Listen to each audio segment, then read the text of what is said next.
வணக்கம் நட்புகளே, எப்படி இருக்கீங்க? நல்லா இருக்கீங்களா? நம்ம சிவம் கதையுடைய 3வது பகுதியை தான் இப்போ பார்க்க போகிறோம். மற்ற 2 பகுதியோடைய லிங்க் நான் டிஸ்கிரிப்ஷனில் கொடுக்குறேன்.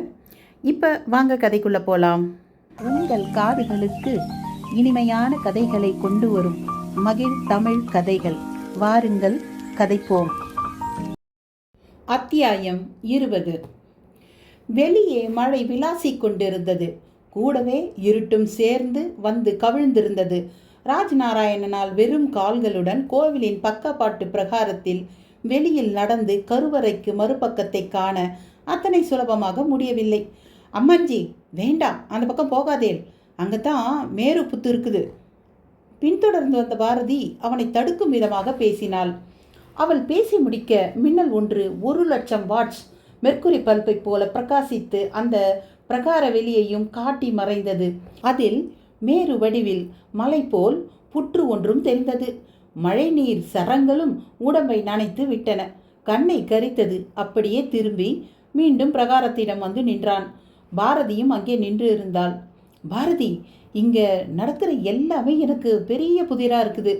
இதுக்கு முந்தி இங்க நான் பல தடவை வந்திருக்கணும்னு என் மனசு சொல்றது. என்ன அம்மாஞ்சி சொல்றேன்? இப்ப தானே இங்க வந்திருக்கேன். இருக்கலாம், ஆனால் என் மனசில் பட்டதை சொன்னேன். நானே ஒரு சிற்பி மாதிரியும் நீ கூட ஒரு நாட்டியக்காரி மாதிரியும் எனக்குள்ள எண்ணங்கள். ஆமாம், உனக்கு அப்படி எதுவுமே தோணலையா?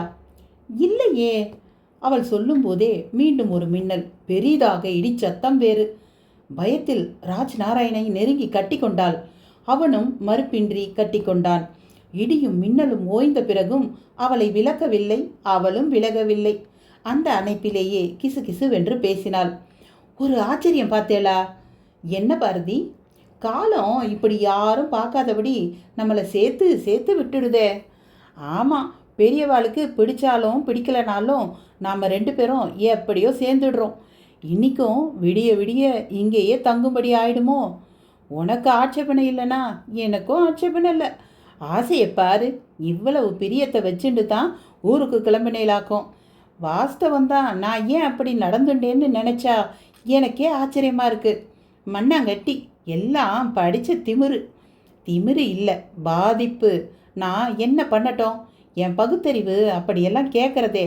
இப்போ கூட இந்த ஓம் நம சிவாயங்கிற குரல் எங்கேருந்து கேட்குறது, யார் சொல்கிறான்னு தெரிஞ்சுக்கிற துடிப்பு தான் அதிகமாக இருக்குது. அநேகமாக அது இந்த கோவில்லையே இருக்கிற சித்தரோட குரலாக இருக்கலாம். சித்தரா? ஆமாம், அப்படித்தான் கேள்வி. அவரோட சமாதி இந்த இடிஞ்ச கோயிலில் தானே இருக்கான். சமாதி ஆயிட்ட ஒருத்தர் எப்படி சிவநாமம் ஜபிக்க முடியும்? அவர் ஆவி வந்து ஜபிக்கிறதுன்னு சொல்ல போறியா? சித்தர்களுக்கு சாவே கிடையாதாமே, கேள்விப்பட்டது இல்லையா நீங்கள்? அது எப்படி மனுஷனாக பிறந்த ஒவ்வொருத்தனுக்கும் சாவு இல்லாமல் போக முடியும்? இதை கேட்டால் அப்புறம் படித்த திமிருன்னு சொல்லுவேன். சரி, அதை விடுங்க. இப்போ நாம் என்ன பண்ணலாம்? மழை நிற்கட்டும், ஒரு டார்ச் எடுத்துகிட்டு வரேன். இந்த கோவிலை முழுசாக சுற்றி பார்த்துடுவோம். குறிப்பாக அந்த சித்தர் சமாதியை கட்டாயம் நான் பார்த்தாகணும். வேண்டாம் வேண்டாம், பகலில் வேணும்னா வருவோம், இப்போ வேண்டவே வேண்டாம். அதுவும் சரிதான். இந்த கோவில் என்ன நடந்து ஓடியா போயிட போகிறது? அவன் சம்மதிக்க மழை நீயும் சீற்றம் தணிந்த மாதிரி அடங்கி போனது. வானில் நட்சத்திர கண் சிமிட்டல்கள் தெரிய ஆரம்பித்தன. போலாமா? வேற வழி இல்லைன்னா உன் அப்பாவே இங்கே தேடிண்டு வந்துடுவாரே. பேச்சோடு இருவரும் அங்கிருந்து கிளம்பினார்கள். காலை இடறியது அந்த நாட்டியமாடும் பெண் உருவ கல்தூண். ஒரு வினாடி நின்று அதை பார்த்தான் ராஜ்நாராயண். மீண்டும் அவனுக்குள் அந்த பூர்வ நினைவுகள். நெற்றி பொட்டிலும் மெலிதான அதிர்வு. அந்த விமானம் மேக பொதிகளுக்குள் நீந்தி கொண்டிருந்தது. விண்டோவை ஒட்டி அமர்ந்திருந்தான் அவன். மொட்டை தலை, காந்தி கண்ணாடி, அடர்ந்த மீசை, ஆகிருதியான மார்பு, அதை மூடிய crocodile t shirt, jeans pant, Kanpur cut shoe என்ற மேற்கத்திய பாதிப்புகளுடனான நவீன தோற்றத்துடன் இருந்தான் அவன். விமானத்திலிருந்து குழைவான குரலில் ஒரு அறிவிப்பு. வாரணாசி வந்துவிட்டதை அது சொல்லியது. அவனும் கீழே பார்த்தான். புனித கங்கையின் ஓட்டம் ஒரு பாம்பு போல வலிசல் நெலிசலோடு காணப்பட்டது கண்ணில். அற்புதமான ஆன்மீக நதி, பளிங்கு போல தண்ணீர். ஆனால் மனிதர்கள் அதை அழுக்காக்கி மாசுபடுத்தி கெடுத்து வரும் கோபம் அவன் நெஞ்சை குத்தியது. புண்ணியங்கிற பேர்ல ஒரு ஆற்றை அசிங்கப்படுத்துவதில் உடன்பாடில்லாதவன் போல நெற்றியை தேய்த்து கொண்டான். விமானமும் தாழ்ந்திருந்தது. தரையை தொட்டு சீறி பின் ஓய்ந்து நின்றது. ஒரு பிரீப் கேஸுடன் விமானத்தை விட்டு வெளியில் வந்தான். டொமஸ்டிக் கேட் வழியாக வீச்சலாக நடந்து விமான வாசலை அடைந்தவன் எதிரில் ரமணி சாஸ்திரி. பஞ்சகச்சம், கட்டுக்குடுமி, நெற்றிப்பட்டை, காது கடுக்கன் என்ற சாஸ்திரிய தோற்றம். வந்துட்டியா பல்ராம்? வராமல் போவேனா? போன காரியம் என்ன ஆச்சு? நான் போன காரியம் என்னைக்கிடா சக்ஸஸ் ஆகாமல் போயிருக்கு. அப்போ அந்த ஓலைக்கட்டு இப்போ இந்த பெட்டியில் தான் சொல்லு. முதல்ல காரில் ஏறு, அப்புறமா காட்டுறேன். ஏறி அமர்ந்தனர். நம்பர் லாக் பிரீஃப் கேஸ் அது. ரகசிய எண்ணெய் திருகி பட்டனை ப்ரெஸ் செய்ய ஜிக் ஜக் என்று திறந்தது பிரீஃப் கேஸ். உள்ளே ஏட்டு கட்டுக்கள். சாஸ்திரி தொட்டு எடுக்க போனான். Don't touch. அவ்வளவும் கொஞ்சம் ரஃப்பாக ஹேண்டில் பண்ணாலும் பொடி பொடி ஆயிடும். I know you doesn't know anything. Pongal vada சாப்பிட தான் நீ லாயக்கு. பேசாம வா. ஆமாம், குப்தாஜி இருக்காருல்ல? நோ, உனக்கு நான் பதில் சொல்ல மாட்டேன்டா. என்னை நீ ரொம்ப அண்டர் எஸ்டிமேட் பண்ணுற. ஏய், சும்மா கலாட்டா பண்ணேன். Take it easy. அவர்கள் இருவரும் விளையாட்டாக பேசிக்கொண்டனர். அந்த சாஸ்திரி ஒரு செல்போன் வைத்திருந்தான்.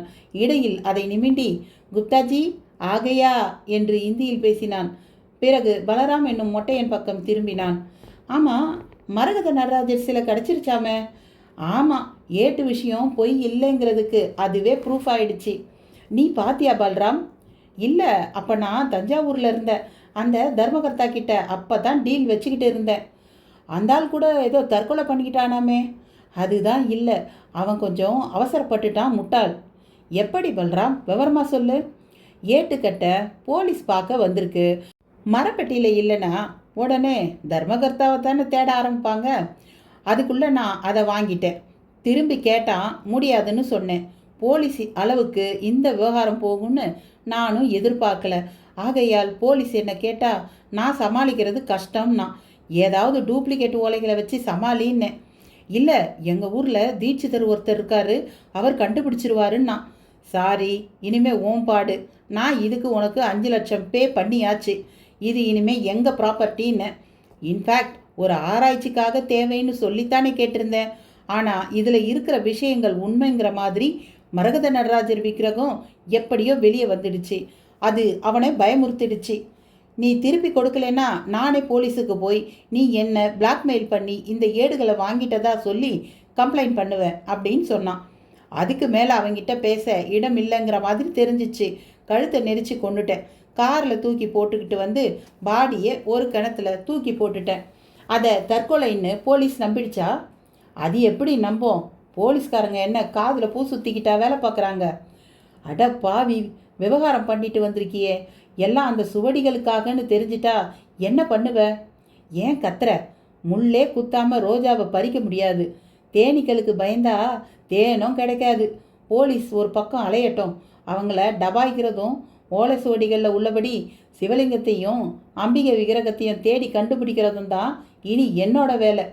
பல்ராம் அலட்டலே இல்லாமல் சொல்லி முடிக்க வாரணாசிக்கு புறநகரில் ஒரு பழைய அரண்மனை போன்ற கட்டிடத்தின் முன்னால் கார் நிற்க சரியாக இருந்தது. இறங்கி உள்ளே நுழைந்தனர். முகப்பு வெளியில் புல்வெளி.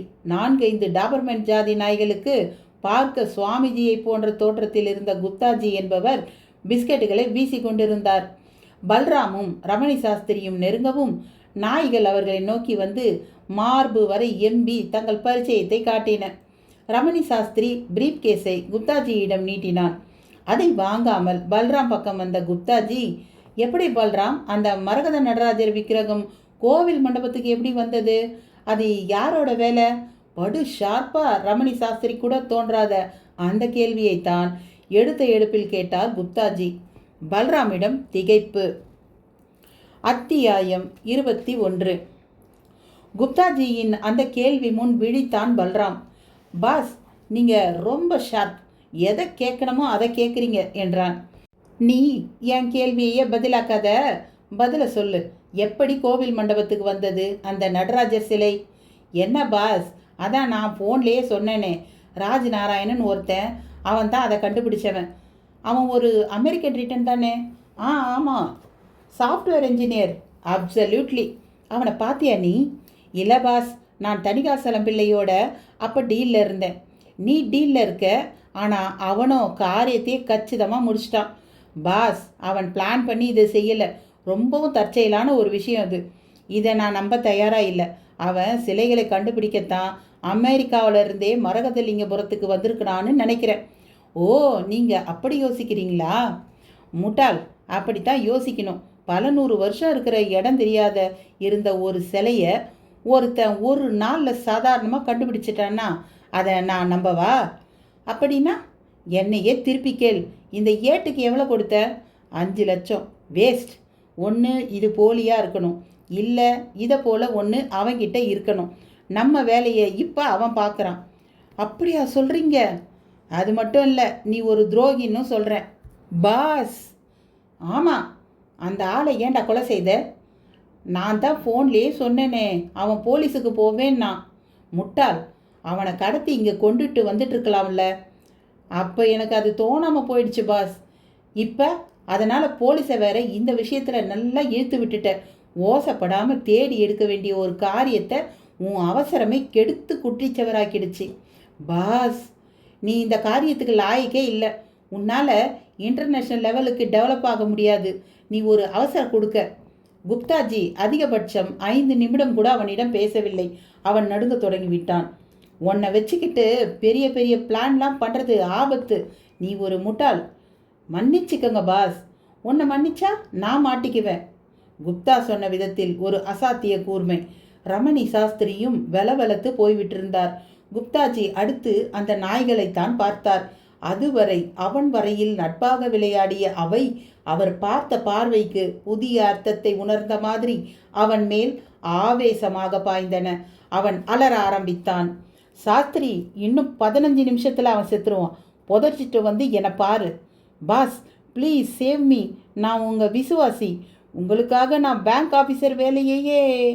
அவன் அலறலுக்கு நடுவில் பேசாதே என்கிற மாதிரி ஒரு டாபர்மேன் அவன் குரல் வலையையே எகிரி கவியது. ரமணி சாஸ்திரி உறைந்து போய்விட்டான். குப்தாஜியோ பிரீஃப் கேஸுடன் கட்டிடத்துக்குள் நுழைந்து கொண்டிருந்தார். ஆர்கியாலஜியிலிருந்து ஒரு குரூப்பே வந்திருந்தது. மூத்த வரலாற்று ஆய்வாளர் கிருஷ்ணசாமி என்பவரும் வந்திருந்தார். நடராஜர் விக்கிரகத்தை சுற்றி சுற்றி வந்து பார்த்து கொண்டிருந்தனர். சால்ட் பேப்பரில் தேய்த்தும் ஒரு சொட்டு ஆசிட் விட்டும் சோப் ஆயிலால் பிரஷ் செய்தும் சுண்ணாம்பை பூசியும் விதவிதமாக அந்த விக்கிரகத்தை சோதித்த அவர்கள் இறுதியாக ராட்சச வில் தராசு ஒன்றில் எடையிட்டும் பார்த்தனர். கிட்டத்தட்ட 64 கிலோ நிறை இருந்தது. நடராஜமூர்த்தியின் திருவாச்சியில் தக தகவென தீச்சுடர் போல செதுக்கப்பட்டிருந்த அந்த தீ நாக்குகளும் 64 இருந்தன. பீடத்தின் காலடியில் முயலகனை மிதித்த நிலையில் பீடத்திலும் 64 வரி கோடுகள். இந்த மூர்த்தி விக்கிரகம் புராண காலத்தது இல்லை. 64 திருவிளையாடல்கள் புரிந்தவன் ஈசன் என்கிற இண்டிகேஷன்ஸ் இந்த சிற்பத்தில் எல்லா லெவல்லையும் இருக்கு. ஆகையால இது இதிகாச புராண காலத்து சிற்பமாக இருக்க வாய்ப்பே இல்லை. சிவபெருமானோட திருவிளையாடல்கள் முடிந்து அது பற்றி தெரிய வந்து ஆகமத்தால் வழிபாடுகள் உயிர்ப்பிக்கப்பட்ட காலத்தில் இதை யாராவது அரசர்கள் தங்களுடைய சுய பிரதாபத்துக்காக செய்து இந்த கோவிலுக்குள்ளே கொடுத்துருக்கலாம். ஆய்வாளர் கிருஷ்ணசாமி தனது யூகத்தை சொல்ல, ஆர்காலஜியின் சீனியர் ஷானவாஸ், ஜாவா சுமித்ரா தீவுகளில் மட்டுமே கிடைக்கிற உயர்ந்த ஜாதி மரகத கல் இது. சென்ட் மதிப்பு போட்டால் பல லட்சம். சென்ட்டுக்குள்ளே அடங்குற இதோட மார்க்கெட்டு மதிப்பு மட்டுமே 30 கோடி இருக்கலாம். நான் சொல்கிறது மரகத கல்லுக்கான மதிப்பு மட்டும்தான். அதோட வேலைப்பாடு, ஏன்ஷியன்ட் வேல்யூஸ் எல்லாம் பார்த்தா இது ஒரு விலை மதிக்க முடியாத பொக்கிஷம். இதை இங்கே இவ்வளவு வெளிப்படையாக வச்சுருக்கிறது ரொம்பவும் ஆபத்தாச்சே. மாஃபியாக்களில் 5X குரூப்னு இருக்குது. அவங்க இந்த மாதிரி பொக்கிஷங்களை அதிரடியாக கடத்துறதுல பயங்கர திறமசாலிங்க. அவங்க மூலமாக நம்ம இந்தியாவை விட்டு வெளியே போயிருக்கிற பொக்கிஷங்களுக்கு ஒரு அளவே கிடையாது. ஷா நவாஸ் சொன்னது எல்லோருக்கும் கிறுகிறுப்பை தந்தது. அருகிலேயே இருந்து அவர்களுக்கு ஒத்துழைப்பு தந்து கொண்டிருந்த பட்டரும் தீட்சிதரும் கூட கொஞ்சம் கலங்கித்தான் போனார்கள். அஃப்கோர்ஸ் மிஸ்டர் ஷானவாஸ், இந்த கோவிலுக்கு சொந்தமான முக்கியமான ஓலைச்சுவடிகள் திருட்டு போயிருக்கு. அதுக்காக கோவில் தர்மகர்த்தாவும் கொல்லப்பட்டு இருக்கிறார். அதனால தான் இந்த விக்கிரகம் கிடைச்சதுல இருந்து இங்க போலீஸ் பாதுகாப்பு போடப்பட்டிருக்கு என்றார் கிருஷ்ணசாமி. இந்த போலீஸ் பந்தோபஸ்தெல்லாம் சுண்டக்காய் மிஸ்டர் கிருஷ்ணசாமி. ஒரு பட்டாலியனே இருந்தாலும் குறி வச்சுட்டா அடிக்கிறவங்க தான் 5X பார்ட்டிங்க. தென் என்ன பண்ணலாங்கிறீங்க? இதை இம்மிடியட்டாக சென்னை மியூசியம் கண்ட்ரோலுக்கு கொண்டு போயிடுறது பெட்டர். அங்கே செக்யூரிட்டி சிஸ்டமும் அட்வான்ஸில் இருக்குது. இல்லை இல்லை கூடாது, இது இந்த கோவில் சொத்து, இதை இங்கேருந்து கொண்டு போக நாங்கள் யாரும் அனுமதிக்கவே மாட்டோம். இது மியூசியத்தில் கண்காட்சி பொருளாக இருக்கிறதுக்காக கண்டுபிடிக்கப்படலை. இது பூஜிக்கப்பட வேண்டிய மூர்த்தி. இந்த மூர்த்தியோட சக்தி பற்றி உங்களுக்கு தெரியாது. ஆராய்ச்சி பண்ணுறேன்னு நீங்கள் இதை தொட்டு பார்த்ததே தப்பு. அதுவரை அமைதியாக இருந்த தீட்சிதர் அலறினார். பட்டரும் ஒத்து ஊதிட தொடங்கினார். ஆமாண்ணா, இங்கிருந்து பல 100 வருஷம் கழிச்சு இது கிடைச்சிருக்கு. இதை போய் கொண்டு போகிறேன்னா என்னென்ன அர்த்தம்? பட்டர், இங்கே நான் நோ சென்டிமெண்ட்ஸ். நான் இங்கு சட்டப்படித்தான் எதையும் செய்ய முடியும், பேச முடியும். இது இங்கே இருந்தால் பாதுகாக்கிறது ரொம்ப கஷ்டம். இன்டர்நேஷ்னல் லெவலில் இதை கடத்த முயற்சிகள் செய்வாங்க. அதனால் உங்கள் உயிருக்கும் மற்றவங்க உயிருக்கும் தான் ஆபத்து. ஷா நவாஸ் தனது நியாயத்தை சொன்னார். இல்லை, ஒன்றும் ஆகாது. உங்களுக்கு தெரியுமோ தெரியாதோ, இருந்தாலும் சொல்கிறேன். இந்த நடராஜமூர்த்தி காணாமல் போனதில் இருந்து இப்போ திரும்ப கிடைச்சிருக்கிறது வரை எல்லாமே திருவிளையாடல். இது இனிமே இந்த ஊரை விட்டு எங்கேயும் போகக்கூடாது, போகவும் போகாது. இதோடு சேர்ந்து இன்னும் 2 விக்கிரகங்கள் இருக்குது. கூடிய சீக்கிரம் அதுவும் கிடைச்சிரும். அப்படி கிடைச்சிட்டா அதையும் இந்த மூர்த்தியையும் இந்த ஊர் இடிஞ்ச கோவிலில் வச்சு பிரதிஷ்டை பண்ணி பூஜையையும் ஆரம்பிச்சிருவோம். வாஸ்தவத்தில் இது கோவில் சொத்து. பத்திரமா பாதுகாக்கிறதுக்காக இந்த கோவில் சுரங்க அறையில் கொண்டு வந்து வச்சவர் பிரம்மானந்தருங்கிற பட்டர் தான். தீட்சிதர் ஒரு புதிய கோணத்தை காட்டினார். இதெல்லாம் எப்படி உங்களுக்கு தெரியும்? ஆய்வாளர் கிருஷ்ணசாமி சற்று முன்னால் வந்தார். எனக்கு இந்த ஊரோட விஷயங்கள் அத்துப்படி. பல முன்னோர்கள் சொல்லிட்டு போனது, பழைய புஸ்தகங்களை படித்து தெரிஞ்சுண்டது. அவ்வளவு ஏன், இடிஞ்ச கோவில் கல்வெட்டு போதுமே, எல்லாத்தையும் சொல்லுமே. அப்போ அந்த கோவிலுக்கு போய் முதல்ல பார்ப்போம். கிருஷ்ணசாமி கிளம்பியே விட்டார். அப்போது வேட்டி நுனியை பிடித்தபடியே ராஜ் நாராயணனும் வந்து கொண்டிருந்தான். அத்தியாயம் 22. இடிந்த கோவிலை பார்க்க கிளம்பி கொண்டிருந்த கிருஷ்ணசாமியும் ஷா நவாஸும் எதிரே வரும் ராஜ் நாராயணனை பார்த்து தேங்கினார்கள். தீட்சிதர் உற்சாகமாய் அவனை அறிமுகப்படுத்த தொடங்கினார். இவர்தான் இந்த நடராஜமூர்த்தி வெளிப்படவே காரணம். பெயர் ராஜ் நாராயணன். அவர்களும் மகிழ்ச்சியோடு கை குலுக்கினார்கள். உங்கள் கண்டுபிடிப்போட வேல்யூ எவ்வளோன்னு தெரியுமா? ஷா நவாஸ் கேட்டார். ராஜ் நாராயணன் விழித்தான். நியர் தென் 50 crores. இது கூட அப்ராக்சிமேட் வேல்யூ தான். புராதானத்துக்கெல்லாம் மதிப்பு வைக்க நம்மால முடியுமா? அங்கே ஒரு வார பத்திரிகை நிருபரும் வந்திருந்தார். எக்ஸ்கியூஸ் மீ சார், அந்த சிலைக்கு பக்கத்தில் போய் நில்லுங்களேன், நான் ஒரு படம் எடுத்துக்கிறேன். அந்த நிருபர் கரங்களில் ஜப்பானிய ஜூமர் குழல் கொண்ட கேமரா. நோ, வேண்டாம், நான் இதையெல்லாம் பெருசாகவே நினைக்கல, மறுத்தான். நீங்கள் நினைக்காம இருக்கலாம், ஆனால் எங்களால் அப்படி இருக்க முடியாது. இது ஒரு லைஃப் டைம் அச்சீவ்மெண்ட், ப்ளீஸ். வாங்க Raj Narayanan, come on, let us come with closer என்றபடி கிருஷ்ணசாமி அவன் தோள் மேல் கை போட்டு நடராஜமூர்த்தி சிலையை ஒட்டி நிற்க, நிருபர் மலமளவென்று வெளிச்ச நொடிகளை உருவாக்கி அவனை கேமராவுக்குள் சிறைபிடித்து கொண்டார். அப்போ அந்த இடிஞ்ச கோவிலுக்கு மீண்டும் கிருஷ்ணசாமி பழைய கோவிலை ஞாபகப்படுத்தினார். பேஷா போய் பார்க்கலாம், ஒரே ஒரு கண்டிஷன் என்றார் தீட்சிதர். என்ன? அந்த கோவிலில் உங்களில் யாருக்காவது ஏதாவது தப்பாக விபத்து நேரிட்டா வருத்தப்படக்கூடாது. விபத்தா? எங்களுக்கா? ஆமாம், அந்த கோவிலுக்குள்ள 6 கால பூஜை நடக்கும்போது தான் பக்தர்கள்லாம் சகஜமாக போய் வர முடியுங்கிறது ஏடோட தகவல். நானே கேட்கணும்னு இருந்தேன். அந்த ஏடு என்ன, ஈஸ்வர லிபியா? இவ்வளவு நம்பிக்கையோடு சொல்கிறீங்களே? நிச்சயமா அது ஈஸ்வர லிபியே தான். அதனால தான் ஊரில் யாரும் அங்கே போகிறது கிடையாது. இது காலம் காலமாக நிலவர சாதாரண நம்பிக்கையாக கூட இருக்கலாம் இல்லையா? வெறும் நம்பிக்கைக்கும் காலங்காலமாக நிலவர நம்பிக்கைக்கும் நிறைய வித்தியாசம் இருக்குது. எல்லா நம்பிக்கையும் ஒன்று தான் தீட்சிதர். ஒரு கோவிலுக்கு போய் பார்க்குறதுல ஆபத்து வரும்னா என்னால் ஜீரணிக்க முடியல. அது கோவிலா இல்லை சுடுகாடா? கிருஷ்ணசாமியிடம் கணிசமாய் கோபம் வெளிப்பட்டது. கரெக்ட் சார், இவங்க எல்லா விஷயங்களையும் மிகையாகவே சொல்கிறாங்க. நேற்று நான் கூட அந்த இடிஞ்ச கோவிலுக்கு போனேன், எனக்கு எதுவுமே ஆகலை.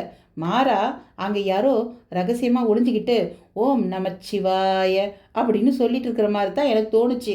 ராஜ்நாராயணன் கிருஷ்ணசாமிக்கு பக்கவாதியம் போல பேசினான். அவன் அப்படி வெட்டி பேசுவது தீட்சிதருக்கு எரிச்சலை தான் தந்தது. அடே அம்பி, ராஜ்நாராயணா, செத்த சும்மா இருக்கியா?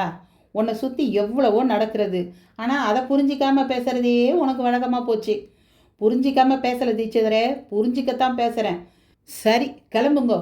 ஒரு விஷயம் நல்ல விஷயமோ கெட்ட விஷயமோ அதை தள்ளி வேணால் போடலாம், ஆனால் தடுத்து நிறுத்திட முடியாது. தீட்சிதரே முதலில் கால் எடுத்தார். அவர்களும் புறப்பட்டனர். ஒரு கூட்டமாய் தீட்சிதரும் பட்டரும் அந்த ஆர்கியாலஜிகளுடன் வீதி வழியே இடிந்த கோவிலை நோக்கி செல்வதை அங்கங்கே பலரும் பார்த்தார்கள். போன வாரம் வரையில் மிக அமைதியாக இருப்பது தெரியாமல் இருந்த மரகதலிங்கபுரம் ஒரு வாரமா தினம் ஒரு அதிர்ச்சிக்கும் ஆச்சரியத்துக்கும் உள்ளாகி கொண்டிருப்பது அவர்கள் முகங்களில் அப்பட்டமாக தெரிந்தது. இன்னும் என்னென்ன நடக்கப் போகிறதோ என்ற கேள்வியும் பயமும் கூட அவர்கள் முகங்களில் தெரிந்து கொண்டே இருந்தது. இதற்கிடையில் தர்மகர்த்தாவின் வீடும் அவரது வீட்டுக்கு துக்கம் விசாரிக்க வந்த கூட்டத்தவர்களும் கூட தீட்சிதர் ஒரு கும்பலோடு நடந்து செல்வதை பார்த்தார்கள். எதிரில் இன்ஸ்பெக்டர் வேறு மோட்டார் பைக்கில் வந்து அவர்கள் அருகே தங்கி நின்றார். தீட்சிதரையும் ஒரு தினுசாக பார்த்தவர், எங்க சாமி கிளம்பிட்டீங்க என்றார். நம்ம ஊர் இடிஞ்ச கோவிலை இவாள்லாம் பார்க்கணுன்னு ஆசைப்பட்டா, அதான் கூட்டிகிட்டு போயிட்டு இருக்கேன். அந்த கோவிலுக்கா? ஆமாம், வேண்டான்னு இவா கேட்கல. நான் நீங்கள் அந்த திருட்டு பசங்களை பார்க்கத்தான் கிளம்பிட்டீங்களோன்னு நினச்சேன். யாரை சொல்கிறேள்? அதான் சாமி, கோவிலில் திருட வந்து நாய்க்கடிப்பட்டு இப்போ வைத்தியர்கிட்ட வைத்தியம் பார்த்துக்கிட்டு இருக்காங்களே. அதான் சாமி, உங்களை பார்க்க வந்தேன். அந்த 4 பேரில் 2 பேர் ரொம்ப வெறி பிடிச்ச நிலையில் இருக்காங்க. ஒருத்தர் நிலை என்ன ஆகும்னு தெரியலை. ஆனால் ராஜரத்னங்கிறவன் மட்டும் பரிபூர்ணமாக குணமான மாதிரி தெரியறான். மோசமானா எப்படி இருக்கா? நாய் மாதிரியே குலைக்க ஆரம்பிச்சிட்டாங்க. வாயிலையும் எச்சில் ஒழுக ஆரம்பிச்சிடுச்சு. வைத்தியரும் இனி என்னால் இவங்களை மனுஷனாக்க முடியாதுன்னு சொல்லிட்டார். இன்ஸ்பெக்டர் குரலில் வருத்தம் பளிச்சிட்டது. தீட்சிதரும் அவர் பேச்சால் மருண்ட மாதிரி தெரிந்தது. ஆர்கியாலஜிஸ்ட் கிருஷ்ணசாமியும் ஷா நவாஸும் விஷயம் புரியாமல் நின்றனர். ஒன்றுமில்லை, நீங்கள் கோவிலில் பார்த்த நடராஜர் விக்கிரகத்திலிருந்து கோவிலையே கொள்ளையடிக்க ஒரு கூட்டம் முயற்சி செய்தது. ஆனால் காலபைரவ சுவாமி அவங்கள தடுத்துட்டார். அவங்கள 2 பேர் தான் இப்படி கிடக்கிறாங்களாம். தீட்சிதர் விளக்கினார். அவங்கள நாங்கள் பார்க்க முடியுமா? ஷா நவாஸையும் ஆர்வம் தொற்றி கொண்டது. பேஷா, ஆனால் அவளை நீங்கள் பார்த்து என்ன பண்ண போறல்? ஒரு ஆர்வம் மட்டுமில்லை, எச்சரிக்கையும் கூட. எங்கள் டிபார்ட்மெண்ட்டுக்கே சவால் இந்த மாதிரி திருடங்கத்தான். அவங்கள பார்த்தா எந்த கோஷ்டின்னு தெரிய வரலாம் இல்லையா? ஓ, நீங்கள் அப்படி வரையலா? சரி வாங்கோ, முதல்ல அவளை பார்த்துட்டே அப்புறமா இடிஞ்ச கோவிலுக்கு போவோம். தீட்சிதர் மிக இயல்பாக அவர்களிடம் பேசினார். பின் இன்ஸ்பெக்டரும் அவர்களை அறிமுகப்படுத்தி வைத்தார். ஷா நவாஸ் பரஸ்பரம் விசாரிக்க ஆரம்பித்தார். உங்கள் பேர்? குமாரவேல். இவ்வளவு நாள் நீங்கள் எப்படி இருந்தீங்களோ தெரியாது. இனி நீங்கள் ரொம்ப ஜாக்கிரதையாக இருக்க வேண்டியிருக்கும். நானும் கேள்விப்பட்டேன் மிஸ்டர் ஷானவாஸ். இப்போ இந்த மரகதலிங்கபுரம் மேலே இன்டர்நேஷ்னல் லெவலில் பார்வை விழுந்திருக்கிறது. You are correct. அது மட்டுமில்லை, கிடச்சிருக்கிற மரகதலிங்கம் ஒரு சாம்பிள் தான். கிடக்க வேண்டியது நிறைய இருக்குது. திருட்டு போன ஏட்டுக்கெல்லாம் போதுமே எதிரிகளுக்கு வழிகாட்ட. ஷானவாஸ் சொல்ல தீட்சிதர் பார்வை ராஜ்நாராயணன் பக்கம் திரும்பியது. ஆராய்ச்சி ஆராய்ச்சி என்று அதையே தொழிலாக கொண்டவர் கூட நம்புகிறார். ஆனால் மவனே, நீ நம்பாம முரண்டு பிடிக்கிறியே என்று அது கேட்கிறார் போல இருந்தது. அவன் அதற்கெல்லாம் அசைந்து கொடுக்காமல் வேறு பக்கம் முகத்தை திருப்பிக் கொண்டான். அவர்களும் நடக்கத் தொடங்கினர். இன்ஸ்பெக்டர் தன் மோட்டார் பைக்கில் முன்னால் சென்று அந்த கொள்ளையர்களை அடைத்து வைத்திருந்த கல்யாண மண்டபம் முன்னால் போய் காத்திருக்க ஆரம்பித்தார். அனைவரும் வந்து சேரவும் உள்ளே அழைத்து சென்றார். உள்ளே நுழைந்த நொடிப்பொழுதில் தூக்கி வாரி போட்டது. வைத்தியர் சட்டையெல்லாம் கிழிந்து மயங்கி கிடக்க ராஜரத்னமும் கடம்பனும் கூட படுக்கையில் தங்களை மறந்த நிலையில் மயக்கத்தில் இருந்தனர். அந்த முற்றிப்போன நாய் போலவே குறைத்த திருடர்களை காணவில்லை. அவர்கள் இருவரும் தலை தெறிக்க ஓடிக்கொண்டிருந்தனர். அந்த ஓட்டம் அச்சு அசல் நாய்கள் ஓடுவது போலவே இருந்தது. வழித்தடத்து பள்ளம் மேடுகளில் அவர்கள் தாவி ஏறிய விதமும் திரும்பி பார்த்தபோது கண்களில் தெரிந்த குரூரமும் துரத்தும் சென்ட்ரி போலீஸையே ஒரு வினாடி உலுக்கி எடுத்தது. வழியில் சிலரும் கூட அந்த ஓட்டத்தை பார்த்து கதி கலங்கி போனார்கள். ஓடும் வழியில் தான் இருந்தது இடிந்த கோவில். அதை அவர்கள் கடக்கும்போது கோபுரத்தில் அமர்ந்து கொண்டிருந்த வீரியன் கழுகும் அதை பார்த்தது. துரத்தி கொண்டு வரும் சென்ட்ரி போலீஸ்காரர்களுக்கு நடுவில் சரேல் என்று பாய்ந்து பறந்த அது அந்த போலீஸ்காரர்களின் ஓட்டத்தை தடுத்தது. அவர்களும் கழுகை பார்த்து தேங்கி நிற்கவும் அந்த 2 பேரும் அருகில் உள்ள சோளக்காட்டுக்குள் நுழைந்து கொண்டிருந்தனர். வீரியன் என்னும் கழுகும் தன்னுடைய கடமை முடிந்தது என்கிற மாதிரி மீண்டும் கோபுர கலசத்தின் அருகே போய் அமர்ந்து கொண்டது. துரத்தி கொண்டு வந்த போலீஸ்காரர்கள் முகத்தில் பலத்த ஏமாற்றம். அத்தியாயம் 23. வைத்தியரையும் மற்ற 2 திருடர்களையும் பார்க்கக்கூடாத கோலத்தில் பார்த்த தீட்சிதருக்கும் இன்ஸ்பெக்டருக்கும் தூக்கி வாரி போட்டது. காவலுக்கு போட்டிருந்த சென்ட்ரி போலீஸ்காரர்களையும் காணவில்லை. இன்ஸ்பெக்டர் பார்வை நாலாபுரமும் சுழன்று அவர்களை தேடியது. தீட்சிதரும் பட்டரும் வைத்தியரை நெருங்கி அவரை மயக்கம் தெளிவிக்க முயன்றனர். ராஜநாராயணன், ஷாநவாஸ், கிருஷ்ணசாமி மூவரும் வெறித்த விழிகளோடு தொட்டு தொட்டு நடப்பதையெல்லாம் பார்த்தபடி நின்றனர். வைத்தியரே, வைத்தியரே! ஆ, அம்மா! என்னையா, என்ன கோலம்? என்ன ஆச்சு இங்க? சாமியா?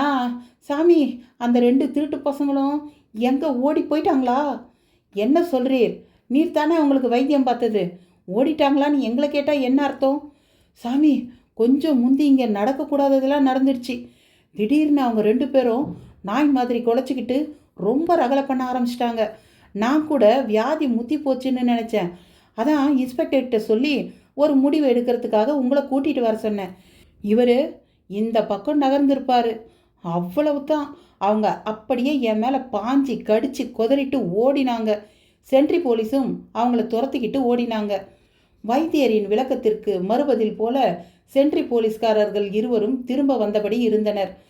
இன்ஸ்பெக்டர் குமாரவேல் அவர்களை பார்க்கவும் விரைப்பாகி கத்தினார். எங்கையா? இங்கே அந்த 2 பேரும் ஓடி போயிடாங்க சார். அவங்க ஓடின வேகத்துக்கு எங்களால் ஓடவே முடியல. ஆவேசமாக ஒரு நாய் துரத்தும் போது என்ன வேகம் இருக்குமோ அந்த வேகம் அவங்கக்கிட்ட இருந்தது. பக்கத்து சோளக்காட்டுக்குள்ளே பூந்து ஓடினவங்க தான் எங்கே போனாங்க, என்ன ஆனாங்கன்னே தெரியல. சொன்ன போலீஸ்காரர்களிடம் மூச்சு இறைத்தது. இன்ஸ்பெக்டர் குமாரவேல் எரிச்சலோடு கைகளை குத்தி கொண்டு, அவங்கள சொல்கிறதுக்கு என்னையா? துப்பாக்கி எதுக்கு கொடுத்துருக்கு? பூஜைக்கா? இல்லை சார், ஒரு நொடி கூட அவகாசம் கிடைக்கல. ஓடும்போது எங்கள் ரைஃபிள் வேற கீழே விழுந்துடுச்சு. அங்கே கழுகு ஒன்று கொத்த வந்துச்சு. இப்போ உங்கள் கெரியரே கீழே விழ போகுது. உங்களை சஸ்பெண்ட் பண்ண என்னையா பண்ணுவீங்க சார்? அவர்கள் அலறினார்கள். Inspector sir, கோபப்படாதே. இதையெல்லாம் நான் எதிர்பார்த்தேன். அவள் எங்கேயும் போக மாட்டா, வந்துடுவா, தைரியமாக இருங்கோ. தீட்சிதர் சமாதானப்படுத்த பார்த்தார். வீரியன் துரத்தியது என்று அவர்கள் கூறியது அவரை யோசிக்க வைத்து விட்டது.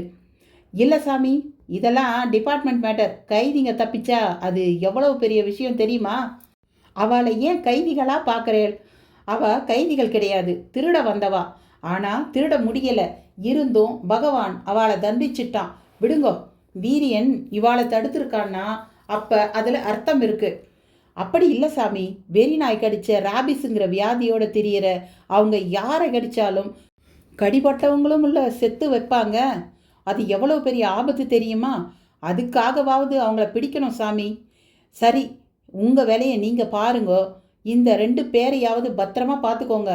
நாம் இவ்வளோ கவலைப்பட்டு இருக்கும்போதும் தங்களை மறந்து தூங்கிட்டு இருக்கா பார்த்தேலா? அவங்க தூங்கலை, மயக்கத்தில் இருக்காங்க. நான் கொடுத்துருக்கிற மருந்து அப்படி. ஆனால் அதை சாப்பிட்டோம் இந்த 2 பேரும் ஓடி போனது தான் கொடுமை. எப்படின்னே தெரியலை. வைத்தியர் கையும் காலும் அநியாயத்துக்கு நடுங்கியது. ஆனால் தீட்சிதர் முகத்தில் மட்டும் ஒருவித மர்மமான புன்னகை. அதுவரை பேசாமல் நின்று கொண்டிருந்த ராஜ்நாராயணன் அந்த புன்னகையை பார்க்கவும் சற்று கோபமானான். அவர் அருகே நெருங்கி மிக மெலிதான குரலில், அடிக்கடி மர்ம சிரிப்பு சிரிக்கிறீங்க. இன்ஸ்பெக்டர் குமாரவேலோட கவலை ரொம்ப நியாயமானது சுவாமி. நாய்க்கடி மாதிரி ஒரு கொடுமையான விஷயமே உலகத்தில் கிடையாது. இதில் நீங்கள் தினம் சோறு போடுற கழுகு வேற இந்த போலீஸ்காரர்களை தடுத்து பார்த்துருக்கு. கூட்டி கழிச்சா எனக்கு சந்தேகமாக இருக்கு என்றான். என்ன சந்தேகம்? இதுவும் எதனா மாயாஜாலமா? இதை பற்றியும் அந்த ஏட்டில் ஏதாவது குறிப்பு இருக்கணுமே. கிண்டல் தொனித்தது அவன் குரலில். ரொம்ப சரியாக சொன்னேன். நிச்சயமாக இந்த சம்பவம் பற்றியும் அதில் இருக்கு. தீட்சிதர் அசராமல் சொன்ன பதில் ராஜ்நாராயணன் கன்னத்தில் அரைந்த மாதிரி இருந்தது. ஷா நவாஸும் கிருஷ்ணசாமியும் மயக்கத்தில் கிடந்த கடம்பனையும் ராஜரத்னத்தையும் அருகே சென்று பார்த்துவிட்டு வந்து தீவிர யோசனையில் இருந்தனர். என்னன்னா, இந்த பசங்களை உங்களுக்கு ஏற்கனவே தெரியுமா? ஆமாம் தீட்சிதர், நாங்கள் சந்தேகப்பட்டு இவங்களை பார்க்க வந்தது சௌகரியமாக போச்சு. இவங்க இன்டர்நேஷ்னல் லெவலில் மூவ் பண்ணுற அந்த 5X குரூப்புக்கு தமிழ்நாட்டில் ஏஜென்ட் மாதிரி இருந்து செயல்படுறவங்க.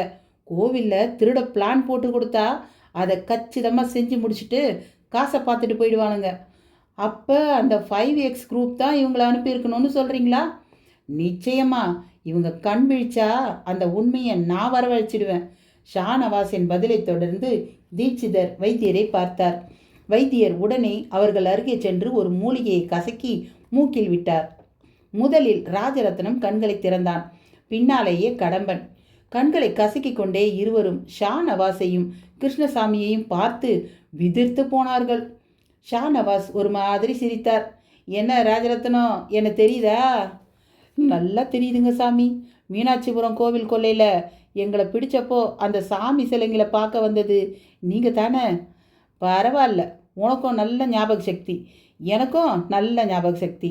ஆமாம், இந்த ஊருக்கும் அதே மாதிரி திட்டத்தோடு தான் வந்தியா? சாமி, தயவு செய்து விலாவரியாலாம் கேட்காதீங்க. மொத்தத்தில் திருட வந்தோம், இப்போ திருந்தி நிற்கிறோம். இப்போ இனி திருடவே மாட்டேன். நிச்சயமா சாமி, நான் இங்கே துரத்துனதை நினச்சா இப்போ கூட நெஞ்ச அடைக்குதுங்களே. இதை நான் நம்பவா? நம்புங்க சாமி, நான் சொல்கிறது சத்தியம். அது சரி, திருட வந்தேன்னு சொன்ன நீ அதுக்கு மேலே விவரமாக எதையும் சொல்ல மாட்டேங்கிறியே. உன்னை ஐம் சாரி, உங்களை இங்கே ஏவி விட்டது யார்?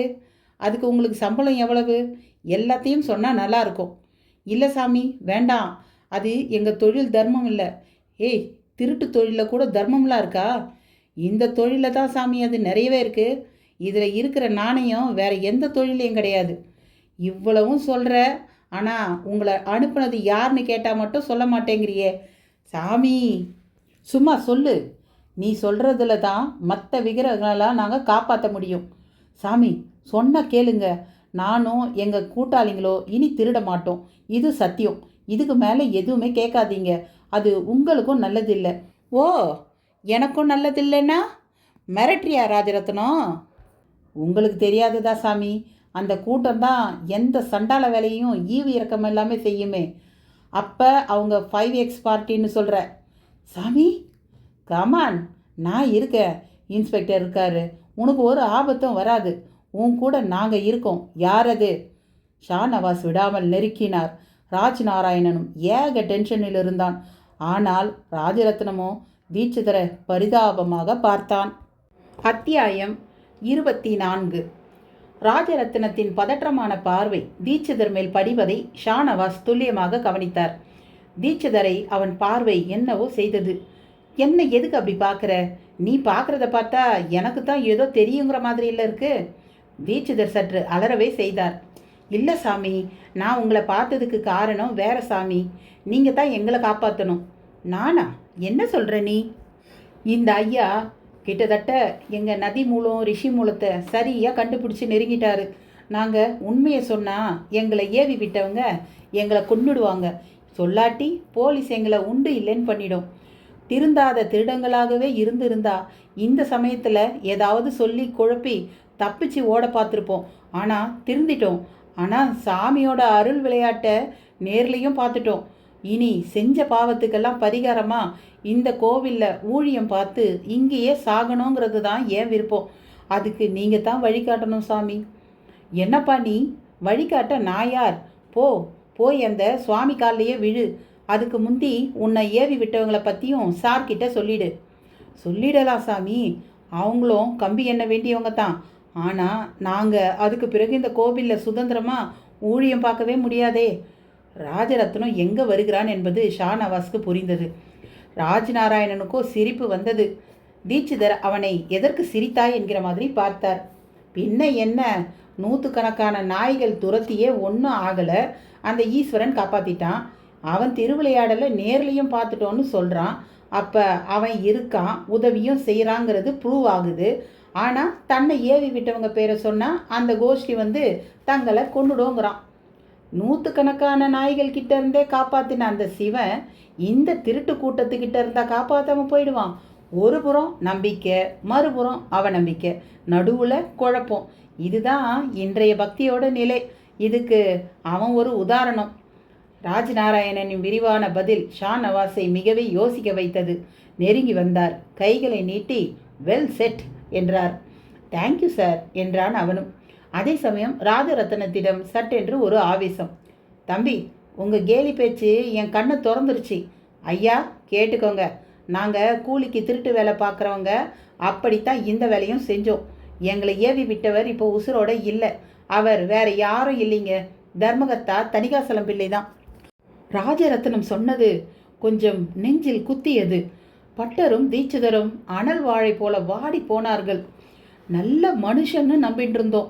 அது என்னமோ தெரியல, பல இடங்கள்ல ராட்சச புத்திகாராத்தான் கோவில் தர்மகர்த்தாவாவே வரா. அப்புறம் மழை எங்கேருந்து பெய்யும்? பட்டரின் புலம்பலுக்கு நடுவில் ஷானவாஸ் கிருஷ்ணசாமியை ஒரு பார்வை பார்த்தார். ஷானவாஸ், இது சீக்கிரட்டாக பண்ண வேண்டிய என்கொயரி. நாம் இங்கேயே டயத்தை வேஸ்ட் பண்ணிக்கிட்டு இருந்தா எப்படி? முதல்ல இந்த மரகத நடராஜரை எப்படி பாதுகாக்கிறதுன்னு பற்றி பேசுவோம். கிருஷ்ணசுவாமி ஷானவாஸை பிரச்சனையின் மையத்திற்கு இழுக்க, அதான் சொல்லிட்டோமே, இது இந்த ஊரை விட்டு போகக்கூடாது, போகவும் விடமாட்டோம். இது இந்த ஊரோட பொக்கிஷம். தீட்சிதரிடம் திரும்பவும் பழைய பல்லவி. ஓகே, முதல்ல அந்த இடிஞ்ச கோயிலுக்கு போய் பார்த்துருவோமே. பேஷா, நீங்கள் தான் இவனாண்ட என்கொயரியில் போயிட்டேல். இன்ஸ்பெக்டர், இவங்களை ஜாக்கிரதையாக பார்த்துக்கோங்க. எந்த வினாடியும் இவங்களுக்கு எது வேணுமானாலும் நடக்கலாம். அதே போல் இந்த நடராஜர் விக்கிரகத்துக்கும் பாதுகாப்பு ரொம்ப அவசியம்.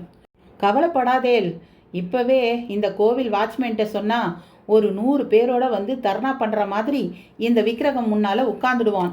பட்டர் எடுத்து கொடுத்தார். இது எப்போ 5X பார்ட்டிகளோட அசைன்மெண்ட்டுங்கிறது தெரிஞ்சு போச்சோ அப்போவே இதுக்கு அசாத்திய பாதுகாப்பும் அவசியங்கிறது உண்மை. முதல்ல உங்கள் வாட்ச்மேன்கிட்ட சொல்லி 100 பேரோட வாங்க, அப்புறம் நாங்கள் கிளம்புறோம். ஷா நவாஸ் அதிகம் பயப்படுகிறார் என்பது அவர் சொன்னதிலே தெரிந்து போயிற்று. பட்டரும் தள்ளி நின்று கவனித்து கொண்டிருந்த வேணுவை பார்த்தார். தீட்சிதரும் அவனை உசுப்பி விட்டனர். வேணு, ஓடு, ஓடி போய் நம்ம பசங்களை எல்லாம் கூட்டிட்டு வா. இல்லைனா இங்கே பாதுகாப்பு இல்லைன்னு நடராஜ விக்கிரகத்தை மியூசியத்துக்கு எடுத்துகிட்டு போயிடுவான்னு சொல்லு. வேணு திரும்பி ஓடினான். பட்டரும் தீட்சிதரும் ஷானவாஸை பார்த்தனர். அப்போ நாம் அந்த இடிஞ்ச கோவிலுக்கு போவோமா? இருங்க, அந்த வாட்ச்மேன் ஆட்களோட வரட்டும்.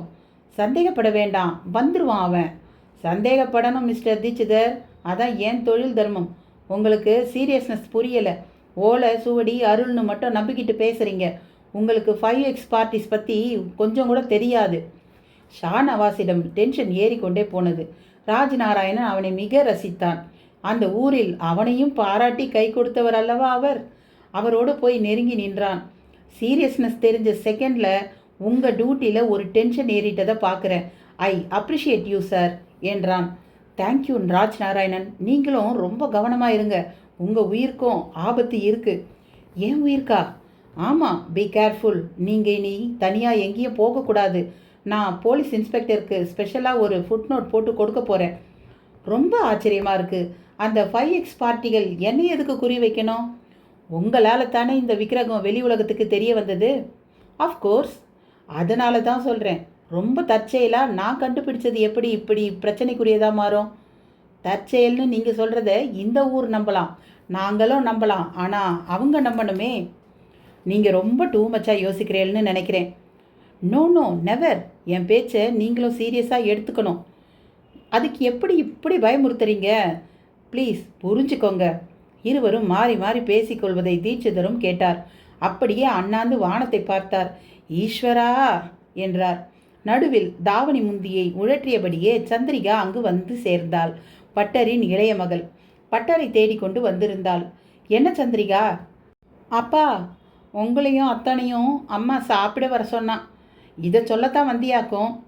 ஆமாம், எல்லாம் சூடாக இருக்கான். செத்த வந்து சாப்பிட்டுட்டு போய் எந்த வேலையாக இருந்தாலும் பார்ப்பேலாம். போடி பைத்தியம், இங்கே ஆளுக்கு ஆள் பதற்றத்தில் இருக்கும். சாப்பாடு தான் பெருசாக்கும். நான் அப்புறமா வரேன்னு சொல்லு போ. பட்டரின் சீற்றம் சந்திரிகாவுக்கே புதிதாக ஆச்சரியமாக இருந்தது. அப்படி என்னப்பா இங்கே பிரச்சனை? மண்ணாங்கட்டி. போங்கிறேனோ இல்லையோ கத்தினார். வாட்ச்மேன் வேணுவும் ஒரு கூட்டத்தோடு வந்தபடி இருந்தான். ஒரு 20 பேர் இருந்தால் அதிகம். நெருங்கியவன், சாமி இப்போதைக்கு இவ்வளவு பேர் தான் இருக்கும், எப்படியும் விஷயம் கேள்விப்பட்டு நம்ம ஊர் பசங்க கோவிலுக்கு வந்துடுவாங்க என்றான். பட்டரும் தீட்சிதரும் ஷாநவாஸையும் கிருஷ்ணசுவாமியையும் பார்த்தனர். ஓகே, நீங்கள்லாம் அப்படியே கோவிலுக்கு போங்கோ. இந்த ஊரை சேராத யார் வந்தாலும் அவங்க கிட்ட எச்சரிக்கையாக இருங்க. நாங்கள் அந்த கோவிலுக்கு போயிட்டு வந்துடுறோம். ஷாநவாஸ் வேணுவுக்கு கட்டளையிட்டு விட்டு புறப்பட கால் எடுத்தார். அவரோடு பட்டர், தீட்சிதர், ராஜ்நாராயணன், கிருஷ்ணசுவாமி மற்றும் சிலர் ஒட்டி கொண்டு நடந்தார்கள். எப்பொழுதோ தார் ரோடு போட்டு பெயர்ந்து போயிருந்த தெருக்கள், அதில் அவர்களின் ஊர்வல நடை. வீட்டு வாசலில் இருந்து ஊர் பெண்கள் பலரும் கூட ஆச்சரியமாக பார்த்தார்கள். தெரு பிச்சைக்காரன் ஒருவன் கூட பார்த்தான். அழுக்கு வேட்டியும் பல நாள் தாடியும் மீசையுமாக ஒதுங்கி நின்று பார்த்தான். அவர்கள் தெருவை விட்டு மறையும் வரை பார்த்தவன் அப்படியே ஒதுங்கி சென்று ஒரு காலி திண்ணையில் அமர்ந்தான். தன்னை யாரும் பார்க்கிறார்களா என்று நாலாபுறமும் பார்வை விட்டவன் தனது தோளில் தொங்கிய அழுக்கு துணி மூட்டைக்குள் கையை விட்டான். கையை வெளியே எடுக்கவும் அதில் ஒரு செல்போன். அதை தட்டி பேச தொடங்கினான். அந்த ஷாநவாஸ் வந்து எல்லாத்தையும் கெடுத்துட்டான். சாமி சிலைக்கு இப்போவே ஊரே காவலாக நிற்கிது. எல்லாரும் இப்போ இடிஞ்ச கோயிலுக்கு போயிட்டுருக்காங்க. அந்த அமெரிக்கக்கார பையனும் கூடவே போயிட்டுருக்கான். யாருக்கோ தகவல் கொடுத்து விட்டு அவனும் இடிந்த கோவிலில் நடப்பதை கவனிப்பதற்காக நடந்தான். அத்தியாயம் 25. இடிந்த கோவில் கோபுர கழுகு ஒரு கூட்டமாக வரும் நபர்களை எல்லாம் பார்த்து விடைத்தபடி எழுந்தது. தீட்சிதரும் கோவில் முகப்பில் நின்று அந்த கழுகை ஷாநவாஸுக்கும் கிருஷ்ணசுவாமிக்கும் அறிமுகப்படுத்த தொடங்கினார். அதோ அங்க உட்கார்ந்துருக்கிற கழுகுதான் இந்த இடிஞ்ச கோவிலுக்கு காவல். மழை, காத்து, வெயில்னு எதுவும் அதுக்கு ஒரு பொருட்டே கிடையாது. இந்த கோபுரத்து மேலேயே தான் இருக்கும். அதோட வயசு என் வயசை விட அதிகம். தீட்சிதர் அப்படி சொன்னதுதான் தாமதம். ஷாநவாஸ் ஒரு மெல்லிய புன்முறுவல் பூத்தார். நம்ப முடியலையா மிஸ்டர் ஷாநவாஸ்? ஆமாம், பறவை ஜாதியில் வான்கோழியை தவிர மற்ற பறவைகளுக்கு அதிக அளவு ஆயுள் கிடையாது. உங்களுக்கே 50 வயசு இருக்கும் போல தெரியுது. இந்த கழுகுக்கு அதுக்கும் மேலேனா எப்படி நம்புறது? இல்லை இல்லை, அப்படி சொல்லாதேள். டீச்சர் சொல்கிறது உண்மை. எனக்கு நினைவு தெரிஞ்ச நாளாக இருக்குது இந்த கழுகு. இது ரொம்ப தெய்வீகமானது. இந்த கோவிலில் சமாதி ஆயிட்ட சித்தரோட ஆத்மா இந்த கழுகின் உயிரோட கலந்தெடுத்துன்னு சொல்லுவா. பட்டர் வக்காலத்து வாங்கினார். சரி, உங்கள் நம்பிக்கைகளை நான் விமர்சிக்க விரும்பலை. உங்கள் விருப்பப்படியே நினச்சிக்கோங்க. நாம் கோவிலுக்குள்ளே போகலாம். ஷாநவாஸ் பதிலோடு நடந்தார். கான்பூர் செருப்பணிந்த கால்கள். பதறி போனார் பட்டர். அண்ணா, செத்த நில்லுங்கோ. செருப்பு காலோட இந்த கோயிலுக்குள்ளே நுழையிறது அபச்சாரம். சுத்த பேத்தல். முதல்ல இப்போ இது கோவிலே இல்லை. அடுத்து உள்ள பாம்பும் தேலும் நடமாடிட்டு இருக்கு. அங்கே பார், ஒரே நெருஞ்சி முள். ராஜ்நாராயணன் வக்காலத்து வாங்கினான் உடனே. ஆனால் பட்டரின் கருத்துக்கு மரியாதை தருவது போல செருப்பை கழற்றினார் நவாஷ். உங்களோட இந்த கருத்தை நான் மதிக்கிறேன். மதிப்புக்குரிய இடங்களை மதித்து நடக்கிறது தான் நல்லது. அதுதான் பண்பாடும் கூட. அந்த பதில் பட்டர், தீட்சிதர் இருவரையும் குளிர்வித்தது. கன்னத்தில் போட்டுக்கொண்டு உள்ளே காலை வைத்தனர். கழுகு பார்த்து கொண்டே உட்கார்ந்திருந்தது. கிருஷ்ணசுவாமி மிக உன்னிப்பாக பார்த்தார். அங்கங்கே பெயர்ந்து கிடந்த தூண்கள், முளை விட்டு இருந்த செடி கொடிகள், புதர்கள், கல்வெட்டு குறிப்பை நன்கு படிக்க கற்றிருந்த கிருஷ்ணசுவாமியை கோவிலின் பக்கவாட்டு சுவர் கவர்ந்து இழுத்தது. ஷாநவாஸும் கவனித்தார். என்ன சார், கல்வெட்டு செய்தியா? என்ன சொல்லுது? இருங்க, படிச்சுட்டு சொல்கிறேன். சொன்னபடி அவர் கண்கள் இடுங்கின. உதட்டில் முணுமுணுப்பு. ராஜ்நாராயணன் அவர்களை அங்கேயே நின்று படிக்கட்டும் என்கிற மாதிரி நழுவி முதல் நாள் போக ஆசைப்பட்ட அந்த பாம்பு புற்று அருகே போயிருந்தான். ஆள் உயரத்துக்கும் மேல் இருந்தது. ஒரு இடத்தில் பாம்பு சட்டை ஒன்று உரிந்து கிடந்தது. எச்சரிக்கையாக அதை தாண்டி நடந்தான். அந்த ஓம் என்கிற சத்தம் எங்கிருந்து வந்திருக்கும் என்ற தேடல். கோவிலின் பின்புறம், அதிலும் கருவறைக்கு நேர் பின்னால் ஒரு சிறிய கல் மண்டபம். கல் மண்டபத்தின் நடுவில் ஒரு சிவலிங்கம். சிவலிங்கத்தின் மேல் காய்ந்த மலர்கள். உற்று பார்த்தான். திடீரென்று யாரோ வரும் அரவம். நிமிர்ந்தான். தீட்சிதர். நீங்களா? நானே தான். எல்லாரும் அங்கே இருக்கும்போது நீ இங்கே என்ன பண்ணுற? பார்த்தா தெரியலையா? சுற்றி பார்த்துன்னு இருக்கேன். பாரு, நன்னா பாரு. பார்த்தா தானே நீ யாருங்கிறது தெரியும். தீட்சிதரின் பதிலில் ஏதோ சூட்சமமான உட்பொருள். அந்த பதிலோடு அவர் ஒதுங்கி கொண்டார். ராஜநாராயணன் மீண்டும் அந்த சிவலிங்கத்தை பார்த்தான். வெயிலிலும் மழையிலும் காய்ந்து விட்டிருந்த அது அவனை என்னவோ செய்தது. சரல் என்று அதன் மேல் ஒரு பெண் குடம் நீரை கொட்டுகிறாள். அப்படியே செம்பருத்தி, கொழுக்கட்டை, மந்தாரை, முல்லை, அல்லி என்று பூக்களை வாரி லிங்கத்தின் சிரசின் மேல் வைக்கிறாள். கைவலை, கால் தண்டை எல்லாம் குலுங்க விழுந்து வணங்குகிறாள். அப்படி அவள் வணங்கும் போது முன் மார்பிரண்டும் விம்மி வழிகிறது. ஐயோ, எத்தனை எழிலான காட்சி! நிமிர்ந்து எழும் அவள் தோள் மேல் கை வைக்கிறான் ஒரு வாலிபன். அவனது ஒரு கரத்தில் சிற்ப ஒளி, மறுகரமோ அவள் தோள் மேல். என்ன இது? கையை எடுங்கள். எடுத்துவிட்டு இழுத்து அணைத்து கொள்ள சொல்கிறாயா பிரதாபி? போதும். இன்று ஆதிரை நாள், ஈசனின் திரு நட்சத்திர தினம். நான் உபவாசம் இருந்து வழிபாடு செய்ய வந்திருக்கிறேன். உங்கள் சல்லாப உணர்வுக்கெல்லாம் இடமில்லை. ஏன்? என் வருங்கால திருவாட்டி உன்னோடு நான் சல்லாபிப்பதில் அந்த ஈசனுக்கு என்ன குறைகிறதாம்? போதும். மன தூய்மை, உடற் தூய்மை இரண்டுமே பக்தியில் பிரதானம். அதை தெரிந்து கொண்டு முதலில் வழிவிடுங்கள்.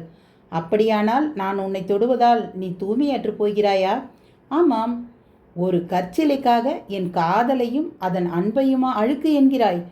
ஆரம்பித்து விடாதீர்கள் உங்கள் நாத்திகவாதத்தை. உங்கள் நாத்திகவாதத்துக்கும் அதன் பாவ தோஷங்களுக்கும் சேர்த்தே நான் ஈசனிடம் வழிபாடு செய்து வருகிறேன். வழிவிடுங்கள். நெல் பிரதாபி, எது நாத்திகவாதம்? என் கேள்விக்கு பதில் சொல். இந்த உருவங்கள் நான் கல்லுக்குள் இருந்து செதுக்கி உருவாக்கியவை. இதை படைத்தவன் நான். ஆனால் இது என்னை படைத்தது என்பதைப் போல் நீ பேசுவது அபத்தம். உண்மையில் இறைவன் இங்கு நானே. வாயை கழுவுங்கள். ஆதியும் அந்தமும் இல்லாத அந்த ஈசனை சிறுமைப்படுத்தி பாவியாகாதீர்கள். கல்லை படைத்து பின் உங்களையும் படைத்து உள்ளுக்குள் படைப்பாற்றலையும் படைத்து பின் அதன் மூலம் தன்னையும் படைத்து கொள்ளும் பேராற்றல் கொண்ட அந்த ஈசனை இப்படி பேசக்கூடாது. பைத்தியமே! உன்னை போய் காதலித்தேன் பார். என்னை சொல்ல வேண்டும். ஆம், நானும் அதற்காக இப்போது வருந்துகிறேன். எனது பக்தியை போற்றும் ஒரு பண்பாளரை அந்த ஈசன் எனக்கு காட்டாதது ஏன் என்று தெரியவில்லை. ஈசன் ஈசன் ஈசன் எங்கே இருக்கிறான் அவன்? முதலில் அவனை எனக்கு காட்டு, பிறகு பேசு. கூப்பிட்டால் ஓடி வர அவன் என்ன அரண்மனை சேவகனா? கர்ப்பகோடி காலம் தவமிருந்தாலும் காண இயலாதனல்லவா அவன்? இப்படி கேட்டால் அப்படி, அப்படி கேட்டால் இப்படியுமாக பதில் கூறுவதே உனக்கு பிழைப்பாகிவிட்டது. நான் இப்போது சொல்கிறேன், கேட்டுக்கொள். உன்னையும் என்னையும் பிரிப்பதே இந்த கற்பனையான ஈசன்தான். இதை நீ கற்பனை என்று எப்போது உணர்கிறாயோ அன்று தான் நம் காதலுக்கும் உயிர் வரும். அல்லாத பட்சத்தில் நம் காதல் இறந்து போகட்டும். ஒரு வகையில் இந்த முடிவை நானும் ஏற்றுக்கொள்கிறேன். நான் நம்பும் ஈசன் நிச்சயம் நம் காதலுக்கு உயிர் தருவான். இதெல்லாம் கற்பனை அல்ல என்று உங்கள் முன் தோன்றி உணர்த்துவான். அப்படி உணர்த்தினாலே அவன் பரம்பொருள். அல்லாத பட்சத்தில் என் பக்தி, வழிபாடு, நம்பிக்கை அவ்வளவும் பொய்யாகட்டும். வருகிறேன். பிரதாபி ஆவேசமாக பேசிவிட்டு விலகி செல்கிறார். அவனும் பார்த்தபடியே நிற்கிறான். அவன் கையில் உள்ள சிற்ப ஒளி கூட நழுவி கீழே விழுகிறது. கோபத்துடன் அதை எடுப்பவன் தானே செதுக்கிய பிரதாபி வழிபட்ட அந்த லிங்கத்தின் மேல் வீசி எறிகிறான். அது லிங்கத்தின் தலைப்பாகத்தில் பட்டு ஒரு கற்சில்லு தெரித்து விழுகிறது. அதுவும் அவன் கண்ணருகே பட்டு அவனை அலற வைக்கிறது. ஆ! அவன் போட்ட சத்தம் கேட்டு ஓடி வந்தார்கள் சிலர். அவனும் கண்ணை திறந்து பார்த்தான். எதிரில் ஷாநவாஸும் கிருஷ்ணசுவாமி பட்டர், தீட்சிதர். என்னாச்சு என்னாச்சு மிஸ்டர் ராஜ்நாராயணன்? ஷாநவாஸின் கேள்விக்கு ராஜ்நாராயணால் உடனடியாக பதில் சொல்ல முடியவில்லை. இவர்களெல்லாம் யார்? யார் எங்கே போனால் பிரதாபி? அவனுள் குழப்பமான கேள்விகள். ராஜ்நாராயணன், என்ன ஆச்சு உங்களுக்கு? யாரையோ புது மனுஷங்களை பார்க்குற மாதிரி பார்க்குறேன். ஆமாம், சாரி, வெரி சாரி. இங்கே வந்தாலே எனக்குள்ளே எல்லாமே மாறி போகுது, அதான். அப்போ அடிக்கடி வந்திருக்கீங்களா? இல்லை, இது 2வது தடவை. முதல் தடவை வந்தப்போ நான் ஒரு சிற்பியாகவும் தூணை செதுக்குகிற மாதிரியும் ஒரு கற்பனை. இந்த தடவை என் காதலி பிரதாபியோட வாக்குவாதம். பிரதாபியா? ஷாநவாஸ் அதிர்ந்தார். ஆமாம், நான் என்கிட்ட இருக்கிற உளியால் இந்த லிங்கத்து மேலே அடிக்கிறேன். அதோட தலையில் பட்டு ஒரு சில்லு தெரித்து. சொன்னபடி லிங்கம் அருகில் சென்றான் ராஜ்நாராயணன். அந்த லிங்கத்தின் மேல் குழி விழுந்தார் போல ஒரு ஒச்சம் பகீர் என்றது. விடுங்கோ, அவன் பெரிய சாஃப்ட்வேர் இன்ஜினியர். அவனா எது சொன்னாலும் நாம் கேட்டுக்கணும். ஆனால் நாம் எது சொன்னாலும் நம்பாமல் பேசுவான்.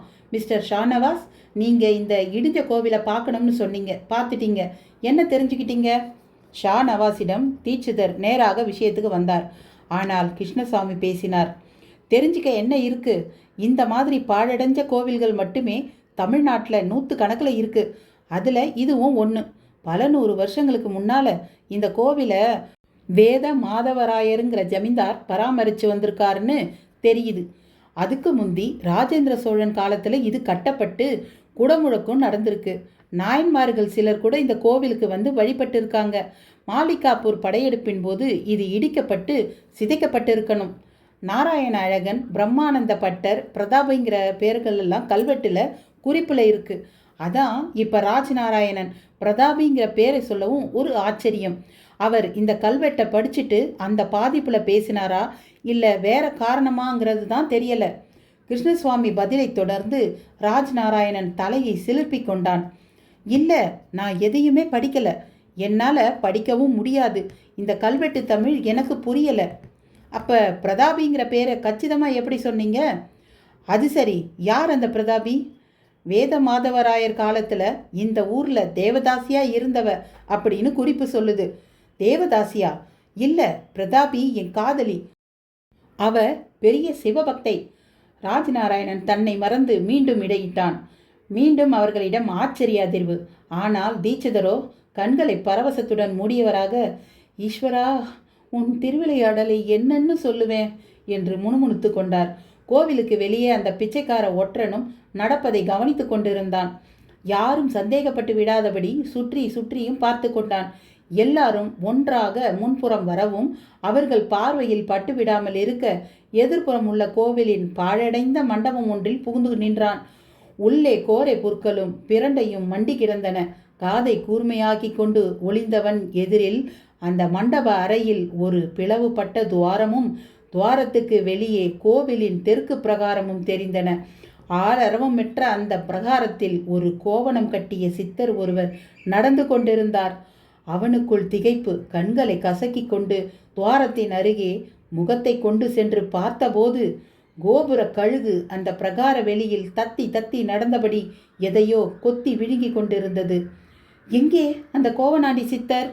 அத்தியாயம் 26. அந்த பிச்சைக்காரன் விக்கித்து போனான். எங்கே போனார் அவர் என்று தெரியாமல் குழம்பவும் செய்தான். அதற்குள் கழுகு அமர்ந்திருந்த அந்த இடத்துக்கு ஷா நவாஸும் கிருஷ்ணசாமியும் வந்தபடி இருக்க மற்றவர்களும் பின்தொடர்ந்து வந்து நின்றனர். அவர்கள் வருகையை பார்த்து கழுகும் படபடத்து மேலேறி தனது வழக்கமான இருப்பிடமான கோபுர கலச பகுதியில் போய் அமர்ந்து கொண்டது. தீட்சிதர் அதை பார்த்து ஈஸ்வரா என்று கன்னத்தில் போட்டுக்கொண்டார். ராஜ்நாராயணன் திரும்பவும் சிரித்தான். என்ன சிரிக்கிறீர்கள் ராஜ்? கழுகுக்காக தீட்சிதர் கன்னத்தில் போட்டுக்கிட்டது உங்களுக்கு வேடிக்கையா இருக்கா? ஷா நவாஸ் கவனித்து கேட்டார். ஆமாம் சார், சில விஷயங்களில் சிரிப்பாக இருக்கு. கடவுள் முதல்ல மனுஷ உருவத்தில் தான் இருப்பாருங்கிறதே தப்புங்கிறது ஏன் எண்ணம். சரி போகட்டும்னு விட்டா அவருக்கு வாகனமாக கருடன், காளை, மயில், எலி, காக்கா, சிங்கம்னு மற்ற உயிரினங்களையும் சேர்த்து போட்டு இந்த உயிர்களெல்லாம் சும தூக்கிங்கிற மாதிரி சித்தரிக்கிறது மனுஷனோட அல்ல, கடவுளோட கர்வத்தை காட்டலை, அடக்குமுறையை காட்டலை. அவன் ஒரு மென்மையான மனிதனாக மிக பொதுமையாக கேட்ட கேள்வி தீட்சிதரை கீறியது. எதையும் கோணலாவே பார்க்கறது உனக்கு வழக்கமாக போச்சு. இந்த பிரபஞ்சத்தில் எந்த உயிரும் தாழ்ந்தது கிடையாதுன்னு உணர்த்தத்தான் வாகனங்களா அவைகளுக்கு இடத்தை கொடுத்து அவைகளையும் மதிக்க சொல்றது நம்ம மதம் என்றார் படுவேகமாக. தாழ்ந்தது இல்லைன்னா அது ஏன் கடவுள்களை எல்லாம் சுமக்கணும்?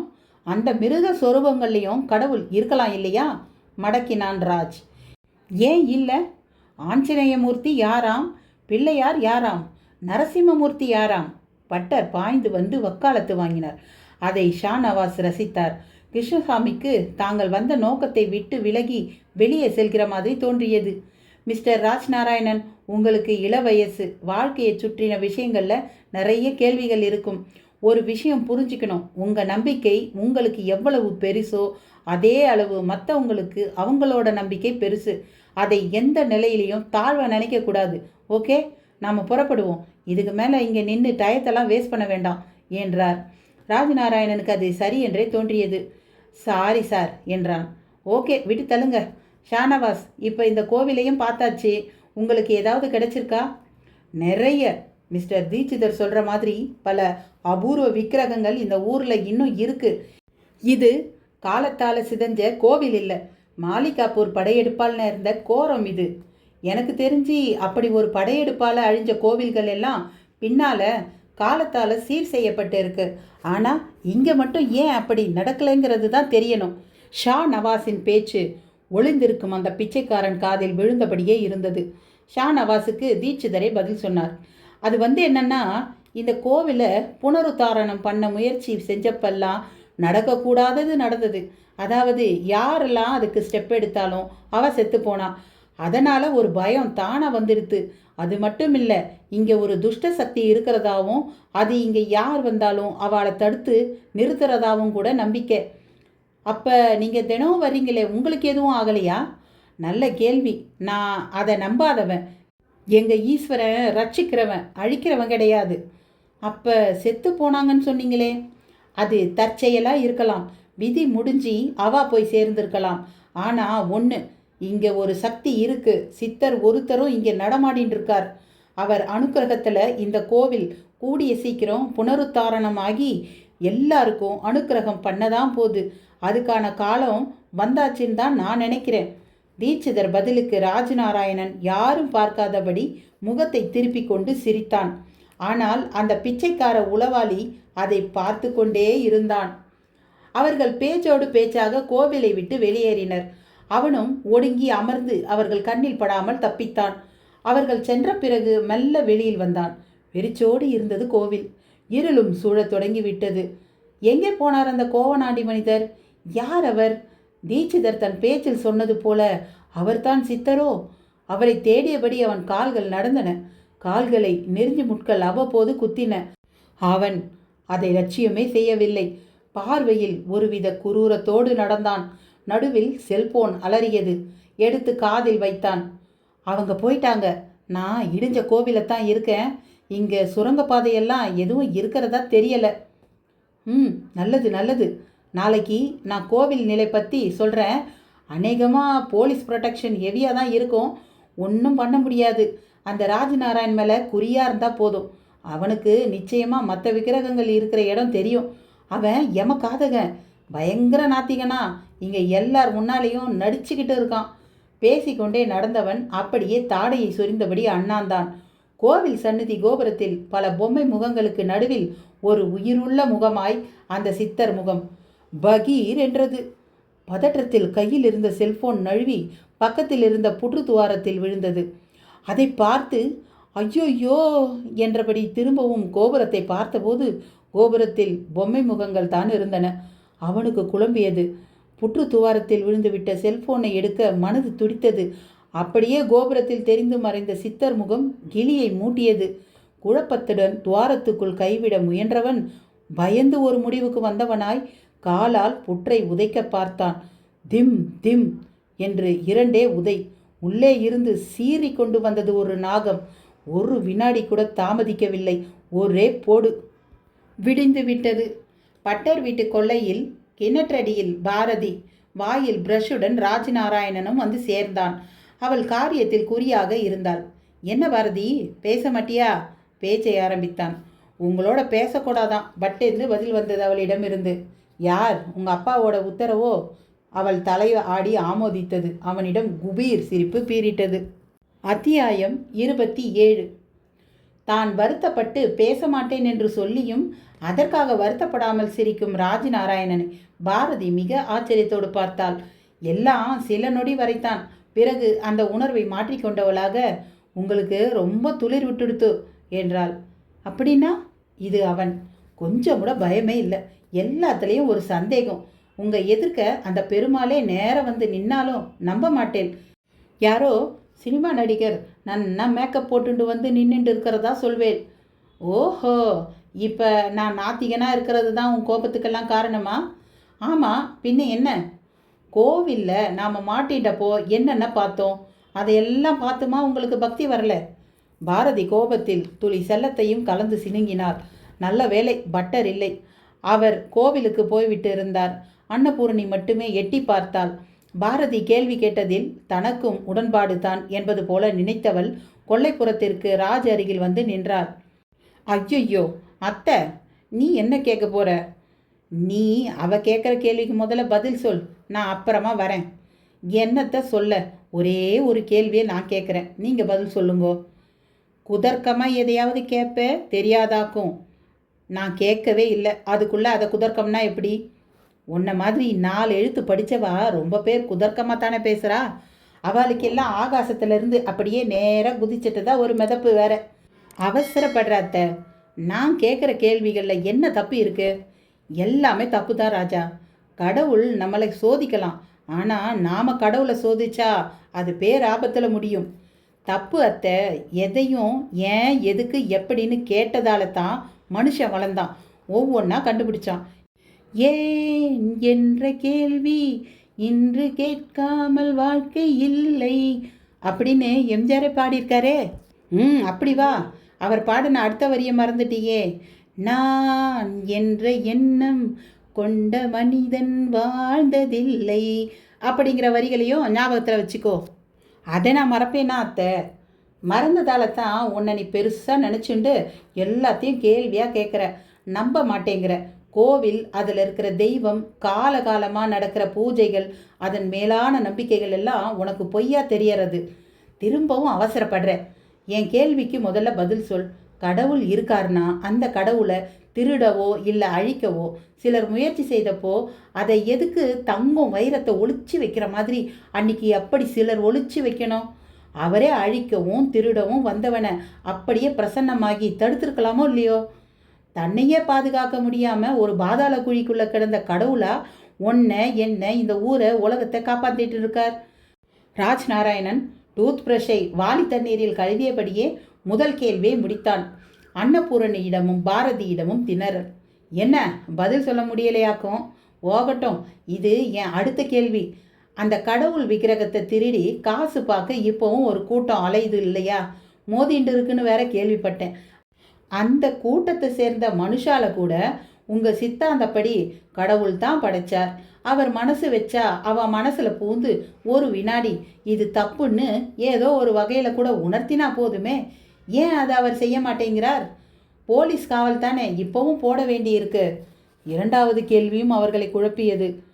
நான் ஒளிஞ்சின்னு இருந்தப்போ பாம்பு வந்தது, விளக்குகள் எரிஞ்சது, நாய்கள் துரத்தினது, இதையெல்லாம் நானும் பார்த்தேன். இவைகளை ஏன் ஒரு மனுஷன் பிளான் பண்ணி செய்திருக்கக்கூடாது? அப்படி செய்தா கோவிலோட சக்தி வெளியே தெரிய வந்து நிறைய கூட்டம் கூடிடும், அதிகரிக்கும்னு யாராவது செய்திருக்கலாம் இல்லையா? மூன்றாவது கேள்வி அவர்களை கலக்கி விட்டது. போகிறோம், இதுக்கு மேலே நீ எதையும் கேட்காத. செப்படி வித்தக்கார மாதிரி திருப்பி திருப்பி நீ வார்த்தை ஜாலம் காட்டுற. ஒன்று மட்டும் நிச்சயம், உன் கேள்விக்கெல்லாம் பதில் இருக்குது, ஆனால் எங்களுக்கு அதை எப்படி சொல்கிறதுன்னு தான் தெரியலை. அன்னபூரணி பதிலோடு திரும்பி உள்ளே சென்றான். பாரதி மட்டும் மலங்க மலங்க பார்த்தாள். உலகம் உருண்டைன்னு கலிலியோ சொன்னப்போ எல்லாரும் அவரை கல்லால் அடித்தாலாம். என் வரையில் உங்களுக்கு அப்படி நடந்துக்க தெரியல, ஆனால் அந்த மனுஷாலும் நீங்களும் ஒன்று தான். ராஜ் முகத்தை கழுவியபடியே சொல்லி முடித்தான். பாரதி அதை கேட்டு விக்கித்து போயிருந்தாள். கண்களில் ஜலக்கூடு. எதுக்கு இப்போ கண்கலங்கிற? நீங்கள் என்னை கல்யாணம் பண்ணிக்க வந்தேளா, இல்லை இப்படியெல்லாம் தர்க்கம் பண்ணவா? நான் என்ன திட்டம் போட்டுண்டா இதெல்லாம் பண்ணுறேன்? பைத்தியம். நடக்கிற விஷயங்கள் என்னை இப்படி பேச வைக்கிறது. எனக்கு பயமாக இருக்குது. எதனால்? உங்களை ஜாக்கிரதையாக இருக்க சொன்னாராமே அந்த ஷானவாஸ். ஆமாம். ஏன்? ஒரு எச்சரிக்கைக்கு தான். பார்த்தேளா, சுவாமி விஷயத்தை நீங்கள் நம்பாததால் எவ்வளோ கஷ்டங்கள். பைத்தியம். எதுக்கெடுத்தாலும் சுவாமியா? அவரே இல்லைங்கிறேன். இல்லாதவரை இழுத்து போட்டு பேசுகிறதே உங்கள் வழக்கமாக இருக்கே. இல்லை, அவர் இருக்கார். அப்படியெல்லாம் சொல்லாதே. அப்போ அவரையே தன்னை காப்பாற்றிக்க சொல்லு. எதுக்கு போலீஸ் காவலெல்லாம்? அவர் நம்மளை சோதிக்கிறார். உடலங்க வழியை விடு. ராஜ் நாராயணன் கோபமாக அங்கிருந்து விலகத் தொடங்கினான். அவள் கண்களில் திரண்டிருந்த கண்ணீர் கொட்ட தொடங்கியது. அவனுக்கும் அடுத்து என்ன செய்வது என்று தெரியவில்லை. திருட்டு கொடுத்த தன் பொருள்கள் பற்றித்தான் முதலில் நினைத்தான். அவை கிடைத்தால் கிளம்பி விடலாம், தனக்கும் நிம்மதியாக இருக்கும், இவர்களுக்கும் பிரச்சனை இருக்காது என்று தோன்றியது. கண்ணாடி முன் நின்று தலையை வாரிக்கொண்டான். போலீஸ் ஸ்டேஷன் வரை சென்று சப் இன்ஸ்பெக்டரை பார்ப்பதற்காக புறப்பட்டான். அதே சமயம் வீதியிலும் ஒரே பரபரப்பு. நம்ம இடிஞ்ச கோவிலில் ஒரு பிச்சைக்காரன் போனம் கிடக்கிறதாம். சிலர் பேசி கொண்டது காதில் விழவும் நெஞ்சு அதிர்ந்தது. கோவிலில் பிச்சைக்காரன் சடலமா? கேள்வியோடு கோவில் நோக்கித்தான் நடந்தான். இந்த ஊருக்கு என்னவோ ஆயிடுத்து. தொட்டு தொட்டு தப்பு தப்பாக என்னென்னமோ நடக்கிறது. நடக்கையில் ஒருவர் அவன் காது பட பேசியது சிரிப்போடு எரிச்சலையும் தந்தது. அத்தியாயம் 28. இடிந்த கோவிலை சுற்றி ஒரே கூட்டம். கோவிலுக்குள் ஒருவர் கூட இல்லை. வெளியே நின்று பார்த்து கொண்டிருந்தனர். உள்ளே போலீஸ்காரர்கள் இருப்பதை கோவிலுக்கு வெளியில் இருக்கும் ஜீப் சொல்லாமல் சொல்லிக் கொண்டிருந்தது. ராஜநாராயணன் கட்ட தெரியாமல் கட்டி கொண்டிருக்கும் வேட்டியுடன் பட்டரின் ஜிப்பாவுடனும் அந்த கூட்டத்துக்குள் நுழைந்தான். அவனை பார்க்கவும் அவர்களிடம் முணுமுணுப்பு. கோவிலுக்குள்ளற ஒரு கூட்டம் ஆராய்ச்சி பண்ணுறோன்னு போகும்போதே நினச்சோம் இப்படி ஏதாவது நடக்கும்னு. ஆமாம், இந்த பிச்சைக்கார பையன் எதுக்கு கோவிலுக்குள்ளார போனா? யோ, இந்த ஊருக்கு கெட்ட காலம் ஆரம்பிச்சிடுச்சா? அதான் தொட்டு தொட்டு ஏதேதோ நடந்துட்டு இருக்கு. ஒன்றும் புரிய மாட்டேங்குது. அவர்கள் பேச்சு ராஜநாராயண இலக்காரமாக சிரிக்க வைத்தது. சிரித்தபடியே நேராக கோவிலுக்குள் நுழைந்தான். இன்ஸ்பெக்டர் குமாரவேல் போட்டோகிராஃபருக்கு இன்ஸ்ட்ரக்ஷன் கொடுத்தபடி இருந்தார். அந்த பிச்சைக்கார உளவாளி கரு நீளமாய் மாறி தரை மேல் கிடந்தான். மூக்கு துவாரத்திற்குள் ஈக்கள் புகுந்து வெளிவந்து பறந்து கொண்டிருந்தன. கண்கள் நிலை குத்திய நிலையில் கோபுர கலசத்தில் ஊன்றி இருந்தன. கழுகும் அங்கேயே தான் இருந்தது. ராஜநாராயணன் வரவும் குமாரவேல் இணக்கமாக பார்த்தார். என்ன சார், அடுத்த ப்ராப்ளமா? ஆமாம் மிஸ்டர் ராஜ், ஊருக்குள்ள பிச்சை எடுத்துட்டு இருந்தவன் இங்கே எங்கே வந்தான்னு தெரியல. ஆளை பார்த்தாலே பாம்பு கடிச்சு இறந்துட்டது நல்லா தெரியுது. இன்ஃபேக்ட் இவனோட துணி மூட்டையில் ஒரு ரிவால்வர் இருக்குது. அதை வச்சு பார்க்கும்போது ஷா நவாஸ் சொன்ன 5X பார்ட்டிகளோட ஆளோன்னு இருக்குமோன்னு சந்தேகமாக இருக்குது. குமாரவேல் பதிலோடு அந்த ரிவால்வரை காட்டினார். ஒரு கர்ச்சீஃபில் வைத்து அதை அவர் காட்டிய விதமே ராஜ்நாராயணை கலக்கியது. பிச்சைக்காரனுக்கு எதற்கு ரிவால்வர்? நெற்றியை தேய்த்து கொண்டான்.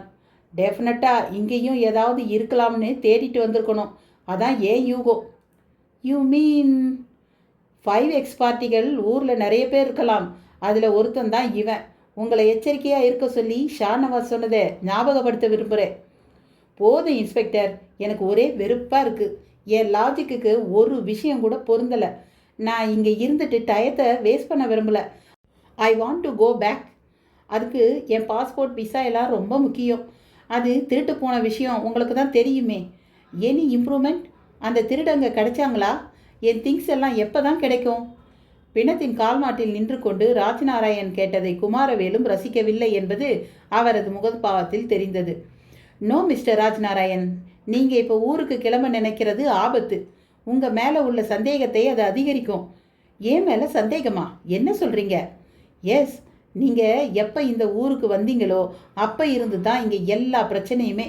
உங்கள் பேச்சும் கூட எல்லா விஷயத்துலேயும் ஆன்டியாக இருக்குது. ஒரு செயின் மாதிரி தொட்டு தொட்டு சம்பவங்கள் தொடர்ந்துக்கிட்டே இருக்குது. உங்களை வச்சு தான் நான் அந்த 5X பார்ட்டிகளையே பிடிக்கணும். நீங்கள் இங்கே இருந்தால் தான் அவங்க உங்களை நோக்கி வருவாங்க. நீங்கள் எங்களை பொறுத்தவரையில் ஒரு பொறி. உங்களை வச்சு தான் நாங்கள் அவங்கள பிடிக்கணும். குமாரவேலின் விளக்கம் அவனை குழப்பியது. முதலில் அவன் மேல் சந்தேகம் என்றவர், பிறகு அவனே எதிரிகளை பிடிக்க பொறி என்கிறார். இவர் என்னத்தான் சொல்ல வருகிறார்? ராஜநாராயண் குழம்பிக் கொண்டிருக்கும் போது வெளியே நின்று வேடிக்கை பார்த்து கொண்டிருந்த கூட்டத்தில் ஒரு தள்ளாத வயதுக்காரர் நின்று பார்த்தது போதும் என்பது போல அங்கிருந்து நழுவ தொடங்கினார். அருகில் வயல் வரப்பு. அதில் தடுமாற்றத்தோடு இறங்கி நடந்தவர் கிணற்று திட்டு ஒன்றை அடைந்து அமர்ந்தார். வரட்டு இருமல் இருமினார். அது சிக்னலோ என்னவோ. அருகில் வைக்கோல் போர் ஒன்றிலிருந்து குடைந்து கொண்டு 2 பேர் வெளியில் வந்தனர். அவரை நெருங்கி வெறித்தனர். அவரும் நிமிர்ந்தார். அதிகபட்சம் 24 மணி நேரம் தான் உங்களுக்கு டைம். அந்த அமெரிக்காக்காரன் உசுரோடு இருக்கக்கூடாது. குறி தப்புனா நீங்கள் உசுரோடு இருக்கக்கூடாது. அவரது குரலின் கடுமை அவர்களை மிரட்டியது. அத்தியாயம் 29. 24 மணி நேரம் என்று கெடு விதித்த அந்த நபர் சுற்றி ஒரு பார்வை பார்த்து கொண்டான். அறுவடையான வயல்களில் அங்குமிங்குமாய் சில ஆடுகள் மேய்ந்து கொண்டிருந்தன. அந்த பகுதியில் எப்பொழுதும் ஆடு மாடுகளை மேய்த்தபடி சுற்றி வரும் காத்தாயி கையில் கொப்புடன் ஓரிடத்தில் நின்றிருந்தாள். வயதான மனிதரின் கட்டளையை ஏற்றுக்கொண்டது போல இருவரும் அங்கிருந்து புறப்பட்டனர். பார்த்துடா, இந்த ஊர் வரையில் நாம் எது செய்தாலும் அது நமக்கு எதிராகவே திரும்பிடுது. ரொம்ப கவனமாக நடந்துக்கணும். கிளம்பும்போது அவர்களுக்கு எச்சரிக்கை வேறு விடுத்தான். அவர்களும் பதிலுக்கு தலையாட்டியபடி சென்றனர். சற்று தள்ளி 5 யானைகள் ஒன்றாக நிற்கிற அளவில் ஒரு பெரிய வைக்கோல் போர். அந்த வயதான மனிதன் அந்த வைக்கோல் போரை சமீபித்தான். ஒரு குறிப்பிட்ட இடத்தை கைகளால் விளக்கினான். உள்ளே குகை போல ஒரு அறை. திரும்பவும் யாரும் பார்க்கிறார்களா என்று ஒரு பார்வை பார்த்துவிட்டு உள்ளே நுழைந்து திரும்பவும் வைக்கோல் பிரிகளால் மூடிக்கொண்டான். உள்ளே ஒரு எமர்ஜென்சி ஹாலோஜன் விளக்கு இருந்தது. அதை தட்டிவிட்டான். பளிச்சென்று வெளிச்சம். அந்த வெளிச்சத்தில் ஒரு பெரிய மரப்பெட்டி முதல் செல்போன்கள் வரை நிறைய பொருள்கள் அங்கே இருப்பதை பார்க்க முடிந்தது. அவனும் தலையில் கை வைத்து தலைமுடியை பற்றி இழுக்க அது ஒரு நரைத்த விக்கு என்பது பிறகுதான் தெரிந்தது. அவனது வயதிலும் சரி பாதி குறைந்தது போக அவனது தலையும் முழு முழுவென்று மொட்டையாக காட்சியளித்தது. அதை ஒரு தரை சுகமாக தடவி கொண்டான். அப்படியே மூடப்பட்டு இருந்த கருத்த பாலித்தீன் தாள் ஒன்றை தொட்டு தூக்கினான். உள்ளே ராஜநாராயண் தொலைத்த அவனது அமெரிக்கன் சூட்கேஸ். அதை திறக்க முயன்றான். ஆனால் முடியவில்லை. சீக்ரெட் நம்பர் லாக்கர் கொண்ட அந்த பெட்டி அவனை திணற விட்டது. ஒரு கட்டத்தில் எரிச்சல் தான் வந்தது. மிக புழுக்கமாகவும் வைக்கோல் குறிகள் உள்ளே புழுங்க விட்டன. மார்பை ஊதி விட்டு கொண்டான். அப்போது அங்கிருந்த செல்போன்களில் ஒன்று சப்தம் விட்டது. பதறியபடி எடுத்து காதை கொடுத்தான். ஓம் நம சிவாய, ஓம் நம சிவாய, ஓம் நம சிவாய. 3 முறை மறுமுனையில் குரல் கேட்டது. புரிந்துவிட்டது. அது ரமணி சாஸ்திரி. பதிலுக்கு சுவாமியே சரணம் என்றான்.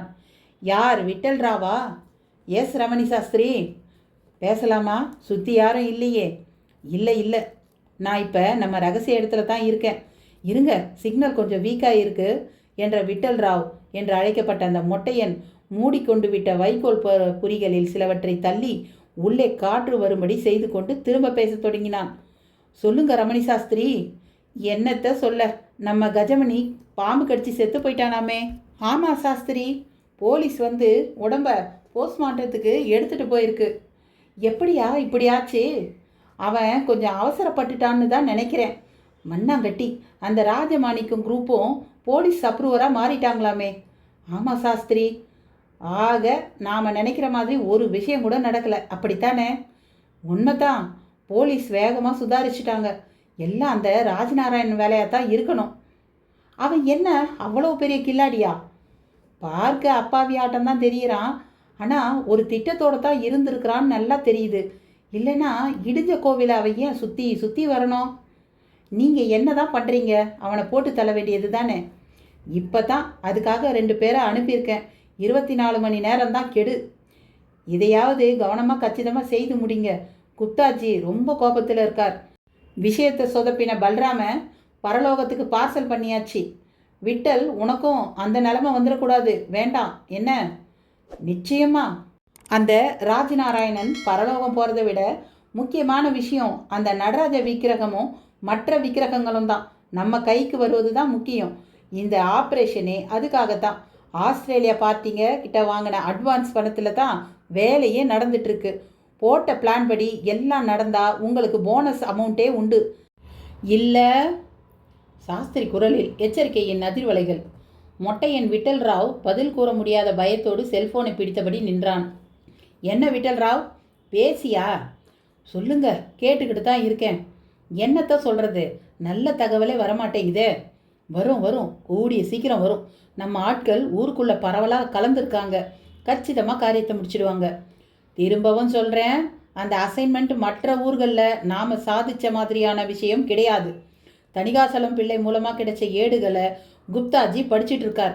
அவர் படித்து முடித்த உடனே ஒரு சரியான நபர் அந்த ஏட்டுக்கட்டுகளோட மரகதலிங்கபுரத்துக்கு வந்து சேருவார். அவர் வரும்போது ஊரில் அந்த ராஜ் நாராயணோ இல்லை போலீஸோ யாரும் இருக்கக்கூடாது. ஏட்டுக்கட்டுகளோட வரப்போகிற நபர் அடுத்தடுத்து அங்கே மறைஞ்சிருக்கிற சிலைகளை தேடும்போது நீ தான் எல்லா உதவியும் செய்யணும். ஞாபகம் வச்சுக்கோ. நிச்சயமாங்க. அந்த ராஜநாராயணோட சூட்கேஸை கடத்தினீங்களே, அதுக்குள்ளர அவன் உண்மையில யாருன்னு தெரிஞ்சிக்க ஏதாவது எவிடன்ஸ் கிடைச்சதா? அதை திறக்கவே முடியலை. உடைக்கலாம்னா உள்ளர முக்கியமான எவிடன்ஸ் ஏதாவது இருந்து அது டேமேஜ் ஆகிடுமோன்னு பயமாக இருக்குது. சீக்ரெட் நம்பர் லாக்கரா? ஆமாங்க. நான் ஒரு நபரை அனுப்பி வைக்கிறேன். அவன் ரிசர்வ் பேங்க் லாக்கரையே திறக்கக்கூடியவன். யூஸ் பண்ணிக்கோ. சரிங்க. திரும்ப சொல்கிறேன், எச்சரிக்கை. சரிங்க. இன்னொரு முக்கியமான விஷயம். என்னங்க? பாம்பு கடிப்பட்டு செத்து போயிட்ட கஜமணி கிட்ட நம்ம செல்ஃபோன் ஒன்று இருக்குது. அது போலீஸ் கையில் கிடைச்சிருக்கோம். அதில் நம்ம ஆட்கள் நம்பர் ரெக்கார்ட் ஆகியிருக்கலாம். போலீஸ் ஃபாலோ பண்ணிட்டு வரலாம். அப்படி வர்றதுக்கு முந்தி நம்ம ஆட்களை எச்சரிக்கையாக இருக்க சொல்லு. ப்ரீபெய்டு சிம் கார்டு மூலமாக தான் அவன் பேசியிருக்கான். இருந்தாலும் தமிழ்நாடு போலீஸு சுற்றி வளைக்கிறதுல கில்லாடிங்க. எச்சரிக்கை எச்சரிக்கை. சரிங்க, நான் இப்போவே தகவல் கொடுத்துடுறேன். ஜாக்கிரதை. ஒரு வழியாக பேச்சு முடிஞ்சது. மொட்டையன் விட்டல்ராவுக்கும் வியர்த்து ஒழுகி இருந்தது. திரும்பவும் பாலித்தீன் தாளால் ராஜநாராயணனின் சூட்கேஸை மூடினான். விளக்கை அணைத்தான். மெல்ல வெளியே வந்தான். யாரும் இல்லாததை ஊர்ஜிதம் செய்து கொண்டான். பழையபடி நாரை வீக்கை எடுத்து மாட்டிக்கொண்டான். வயதும் கூடியது. வெளியே வந்தான். உடம்பிலும் கொஞ்சம் தடுமாற்றத்தை கலந்து கொண்டான். வைக்கோல் போரை சுற்றியுள்ள பிரம்பு வேலி தட்டியை மூடிக்கொண்டு நடக்க ஆரம்பித்தான். தாடையை வருடியபடி உட்கார்ந்திருந்தான் ராஜ்நாராயணன். மணக்க மணக்க காஃபியோடு அவனை நெருங்கினாள் சந்திரிகா. அம்மாஞ்சி காஃபி என்றபடியே நீட்டினாள். தேங்க்யூ வாங்கி கொண்டு சூப்பினான். அப்பொழுது பார்த்து ஒரு பூக்குடலையுடன் பாரதி கோவிலுக்கு புறப்பட்டு கொண்டிருந்தாள். ராஜ்நாராயணனை பார்த்தும் பார்க்காதவள் போல சென்றாள். அவனுக்கு ஒரு புறம் அது சிரிப்பையும் வருத்தத்தையும் சேர்த்தே தந்தது. அவள் விலகவும் அத்தை அன்னபூரணி ஒரு ஈரப்புடவையை காயப்போட அவனை தாண்டி நடந்தாள். அத்தை, என்னப்பா ஏன் இப்படி எல்லாரும் உம்முன்னு இருக்கேள்? நான் ஊருக்கு போகிறேன்னா அந்த சப் இன்ஸ்பெக்டர் நீங்கள் இங்கே இருந்து தான் தீரணுங்கிறார். ஆனால் இங்கே சோத்தை பார்த்துட்டு உட்கார்ந்துட்டு இருக்க பிடிக்கல அத்தை. அதுக்கு என்ன பண்ண சொல்கிற? நான் ஒரு முடிவு பண்ணியிருக்கேன். என்னன்னு சொல்லு. அத்திம்பேர்கிட்ட ஒரு 200 ரூபா பணம் வாங்கி தாங்கோ. நான் மெட்ராஸ் கிளம்புறேன். என்னால் இனிமேல் ஒரு நாள் இங்கே இருக்க முடியாது. என் பொட்டி கிடைச்சா சொல்லி விடுங்க. இல்லை அது காணாமல் போனதாகவே இருக்கட்டும். நான் டூப்ளிகேட்டுக்கு ஏற்பாடு செய்துக்கிறேன். அமெரிக்காவில் என் கம்பெனிக்கும் நான் தகவல் தந்தாகணும். அப்படியே செய். அத்திம்பேர் கோவிலில் தான் இருப்பார். போய் நீயே கேட்டு பணத்தை வாங்கிக்கோ. ஏன்? அன்னபூரணி மறுபேதும் சொல்லாமல் அவன் விருப்பத்தை முன்மொழிந்தது அவனை என்னவோ செய்தது. இந்த ஊரை விட்டே நீ செல்ல முடியாது என்று தீட்சிதர் சொன்னதெல்லாம் அவன் மனதில் சுத்தமாக நினைவில் இல்லை. முற்றிலும் தனது எண்ணங்களுக்கும் சிந்தனைக்கும் நேர்மாறான ஒரு களத்தில் தானும் நசுங்கிக் கொண்டு உயிருக்குயிராய் நேசித்த பாரதியே வெறுத்துவிட்ட அளவுக்கு மேலும் நசுங்கிக் கொண்டிருப்பதை விட நடந்தாவது ஊரை விட்டு போய்விடுவது நல்லது என்று தீர்மானித்தவன் பட்டரை சந்திக்க கோவிலுக்கு கிளம்பினான். நினைப்பதைப் போலவா நடக்கிறது எல்லாம்? அவன் தலைக்கு மேல் இடிந்த கோவில் கழுகு அவனுக்கு நிழல் தந்தபடி பறக்க தொடங்கியிருந்ததுதான் ஆச்சரியம். அத்தியாயம் 30. தெருவில் நடக்கையில் மேலே பறந்த கழுகின் நிழல் ராஜநாராயணையும் நிமிர்ந்து பார்க்க வைத்தது. அவனுக்கு ஆச்சரியமாகி போனது. அவன் கோவிலை நெருங்கவும் அது விலகி இடிந்த கோவில் பக்கம் நோக்கி நகர்ந்தது. கோவில் முகப்பில் நிறைய ஊர்க்காரர்கள். புதிதாய் டூரிஸ்ட் பஸ் ஒன்று வந்து நின்ற நிலையில் அதிலிருந்து பக்தர்கள். எல்லாம் கண்டறியப்பட்ட மரகத நடராஜ விக்கிரகத்தால் வந்த மாற்றம். படுவேகமாக கோயில் ராஜகோபுரம் முன்னால் நிறைய கடைகளும் முளைத்திருந்தன. இதில் செருப்பு பார்த்து கொள்ள ஒருவர் தனியாக அமர்ந்து டோக்கன் வேறு போட்டு கொண்டிருந்தார். ராஜ்நாராயண் தன் செருப்பை விடவும் அவன் காசுக்காக கை நீட்டினான். டேய், அவர் தாண்டா புது சாமியையே கண்டுபிடிச்சவர். அவர்கிட்டயே கை நீட்டுறியா நீ? பக்கத்து தேங்காய் பழை கடைக்காரர் ஒரு குரல் கொடுத்ததில் அவன் அடங்கி உடம்பையும் வளைத்து நீங்க போங்க சாமி என்றான். ராஜ்நாராயணுக்கு சிரிப்பு தான் வந்தது. இது என்னப்பா புதுசா இருக்கு? செருப்பு பார்த்துக்கா காசா? இல்லையா சாமி, ஒரு செருப்புக்கு 50 காசு, சைக்கிள் ஸ்கூட்டர்னா 1 ரூபா, அர்ச்சனை தட்டுக்கு 10 ரூபா, கார் பஸ் வந்தால் 5 ரூபா. அடி சக்க, புது டைப் பிஸ்னஸா? பொழைக்கணுமே, வயிறு இருக்குதே, அதுக்காக கண்ணை விற்றா சித்திரம் வாங்குவாங்க. என்ன சாமி சொல்கிறீங்க? இதெல்லாம் சர்வீஸ் பண்ணி சமாளிக்க வேண்டிய விஷயங்கள். இதை தொழிலாக்கி இதை காசு பணத்தை நுழைக்கிறது நல்லதில்லை. அப்போ கவர்மெண்ட்டுக்கிட்ட சொல்லி எல்லாருக்கும் வேலை தர சொல்லுங்கள். கோவிலுக்கும் நிறைய உதவி பண்ண சொல்லுங்க. ஏன்னா கோவில் வரும்படியே அது வந்து பங்கு போட்டு கேட்குது. அப்பால எங்களை எல்லாம் இங்கே வந்து சர்வீஸ் பண்ண சொல்லுங்க, செய்கிறோம். செருப்புக்காரன் புதிய பொருளாதார தத்துவம் பேசினான். ராஜ்நாராயணும் அதை ரசித்தான். அமெரிக்காவில் எல்லாம் இப்படி கிடையாது. அங்கே செருப்பு திருட்டு, வாகன திருட்டு எல்லாம் நினைத்து பார்க்கவே முடியாத விஷயம். காரணம் அடிப்படை பொருளாதாரம் பலம். அதனால் அங்குள்ள சர்ச்சுகளில் பிரார்த்தனைக்கு செல்பவர்களுக்கு செலவு கிடையாது. இங்கே குறைந்தது 1 ரூபாயாவது இருந்தால்தான் ஆலய தரிசனம் என்றாகிவிட்டது. எல்லாருக்கும் பொதுவான சாமியையே மையமாக வைத்து சம்பாத்தியம். Very good. இதையெல்லாம் பார்த்து மனம் நொந்தாவது அந்த சாமி நேரில் வருகிறதா என்று பார்ப்போம். மனதில் சொல்லிக்கொண்டே நடந்தான். அவனை பார்ப்பவர்களில் பலர் பெரிதாக கும்பிடு போட்டார்கள். அவனுக்கே என்னவோ போல இருந்துச்சு. கேட்டால் கடவுளையே கண்டறிந்தவன் என்பார்களோ? இல்லாத ஒருவரை நான் எப்படி கண்டறிய முடியும்? முட்டாள்களா? நான் கண்டுபிடிச்சது ஒரு சிலையை. ஃபார்ச்சுனேட்லி அது மரகத கல்லாக அமைந்து விட்டது. உலக அளவில் அதுக்கு மதிப்பு அதிகம். பழமை வேறு, அதன் மேல் புதைந்து கிடக்கிறது. அதுக்காகத்தான் ஒரு கூட்டமே அதை திருட அலைந்து கொண்டு இருக்கிறது. அவனுக்குள் அவனே கேள்வி கேட்டு பதிலையும் சொல்லிக் கொண்டான். மரகத நடராஜ விக்கிரகம் இருந்த கல் மண்டபத்தை நாலாபுரமும் பிரம்பு தட்டி கட்டி வைத்திருந்தார்கள். சுற்றி 4 தூணுக்கு கீழேயும் தொளதொளவென்று தோய்த்து உலர்த்திய தலைமுனை உரை போன்ற யூனிஃபார்முடன் தொந்தியும் தொப்பையுமாய் சில போலீஸ்காரர்கள். அவர்கள் கையில் ஒரு லட்டி கம்பு. ராஜநாராயணுக்கு சிரிப்பு வந்துவிட்டது. இதுவா போலீஸ் காவல் என்கிற கேள்வியும் எழும்பியது. இருந்தும் கூட்டம் அதிகமாக இருந்ததால் பெரிதாக பாதிப்பு வராது என்று தோன்றியது. கூட்டம் இருக்கும்போதே 2 தீவிரவாதிகள் குஜராத் கோவில் ஒன்றில் நுழைந்து 100 கணக்கானவர்களை சுட்டு தள்ளிவிட்டு தாங்களும் இருந்தது ஞாபகத்துக்கு வந்தது. மனிதன் மிருகமாகிவிட்டால் எது வேண்டுமானாலும் நிகழலாம் என்பதுதான் இன்றைய யதார்த்தமோ. சிந்தனையோடு கர்ப்பகிரகம் நோக்கி நடந்தான். எதிரில் ஒரு கூடையை சுமந்தபடி திருடர்களான ராஜரத்னமும் கடம்பனும் வந்து கொண்டிருந்தனர். நீங்களா? இங்கேயா? ஆமா சாமி, இனிமே இங்கேயே ஏதாச்சும் சாமி வேலை பார்த்துக்கிட்டு காலத்தை ஓட்டிடலாம்னு இருக்கோம். வெளியே போனால் எங்களை உயிரோடையும் விடமாட்டாங்க. ராஜரத்னம் சொன்னபடி கடம்பனோடு விலகி போனான். ராஜநாராயணை ஆச்சரியம் போட்டு பிசைந்தது. திருட வந்தவன் சேவகன் ஆகிவிட்டானே. அதே சமயம் சேவை செய்ய வேண்டியவர்கள் வெளியே பொருளாதாரம் பேசி திருடி கொண்டிருக்கிறார்களே. இது வேடிக்கையான பூமிதான். சிந்தனையோடு நடந்தவனை கல்தூண் ஒன்றின் பின்னால் இருந்து ஒருவர் உற்று பார்த்தபடி இருந்தார். ராஜநாராயணம் அவரை பார்த்து விட்டான். வேகமாக அவரை நெருங்கினான். என்ன, எனக்கான ஸ்பையா நீங்க? நேர்கீரலான அந்த கேள்வி முன் அந்த நபரிடம் தடுமாற்றம். சொல்லுங்க, நீங்கள் போலீஸ் தானே? ஆமாம் சார், உங்களுக்கு பாதுகாப்பு தர சொல்லி எஸ்பி ஐயா தான். பாதுகாக்கிறவர் ஏன் ஒளிஞ்சு வர்றீங்க? கமான், என் கூடயே வரலாமே. அந்த பதில் அவரை முழிக்க வைத்தது. போங்க, என்னை பார்த்துக்க எனக்கு தெரியும். I am not a VIP. You know one thing, I want to go back from here. I don't stay here. இங்கே பாரு குழப்பம். பொய் நம்பிக்கை. ஒரு பக்கம் கடவுள்னு கன்னத்தில் போட்டுக்கிறீங்க, மறுபக்கம் அதே கடவுளை வச்சு வயிற்று பொழப்புன்னு பிஸ்னஸ் பண்ணுறீங்க. யார் ஏமாத்திக்கிறீங்கன்னே தெரியலை. ஆச்சு, ஐடெக் யுகத்துக்கே வந்தாச்சு. என்ன பிரயோஜனம்? ஃபேண்டசியான விஷயங்களை நம்ப முடியாதது தான். ஆனால் அதை யாரும் வெறுக்கிறதில்ல. காரணம், அதில் ஒரு த்ரில் இருக்குது. பக்தியும் அப்படி நம்ப முடியாத ஒன்றா இருக்கலாம், தப்பு இல்லை. ஆனால் இங்கே அதுவே தப்பாக இருக்கே. தப்பாக பண்ண வேண்டியது கேட்டால் அதுதான் மனுஷ இயல்புன்னு மழுப்ப வேண்டியது. அப்புறம் சாமிக்கு மணி அடித்து கற்பூரம் காட்டி காலில் விழுந்து கும்பிட்டுட்டா அவர் மன்னிச்சிட்டாருன்னு சொல்லிட வேண்டியது. திரும்ப தப்பு பண்ண வேண்டியது, திரும்ப காலில் விழ வேண்டியது. What nonsense these are all. Raj Narayan வெடித்தான், சிதறினான். எங்கெங்கோ போய் நின்றது அவன் சிந்தனை. அந்த போலீஸ்காரர் நடுங்கி விட்டார். 2 காரணம். அவன் இப்படி உலுக்கி பிடித்தது ஒரு புறம், மறுபுறம் அவன் பார்க்கும்படியாக கண்காணித்தது தெரிந்தால் டிபார்ட்மெண்ட்டில் டோஸ் விழுமே என்கிற பயம். சாரி சார், என் டியூட்டியை நான் பண்ணுறேன், என்ன தப்பாக எடுத்துக்காதீங்க சார் என்று கெஞ்ச ஆரம்பித்தார்.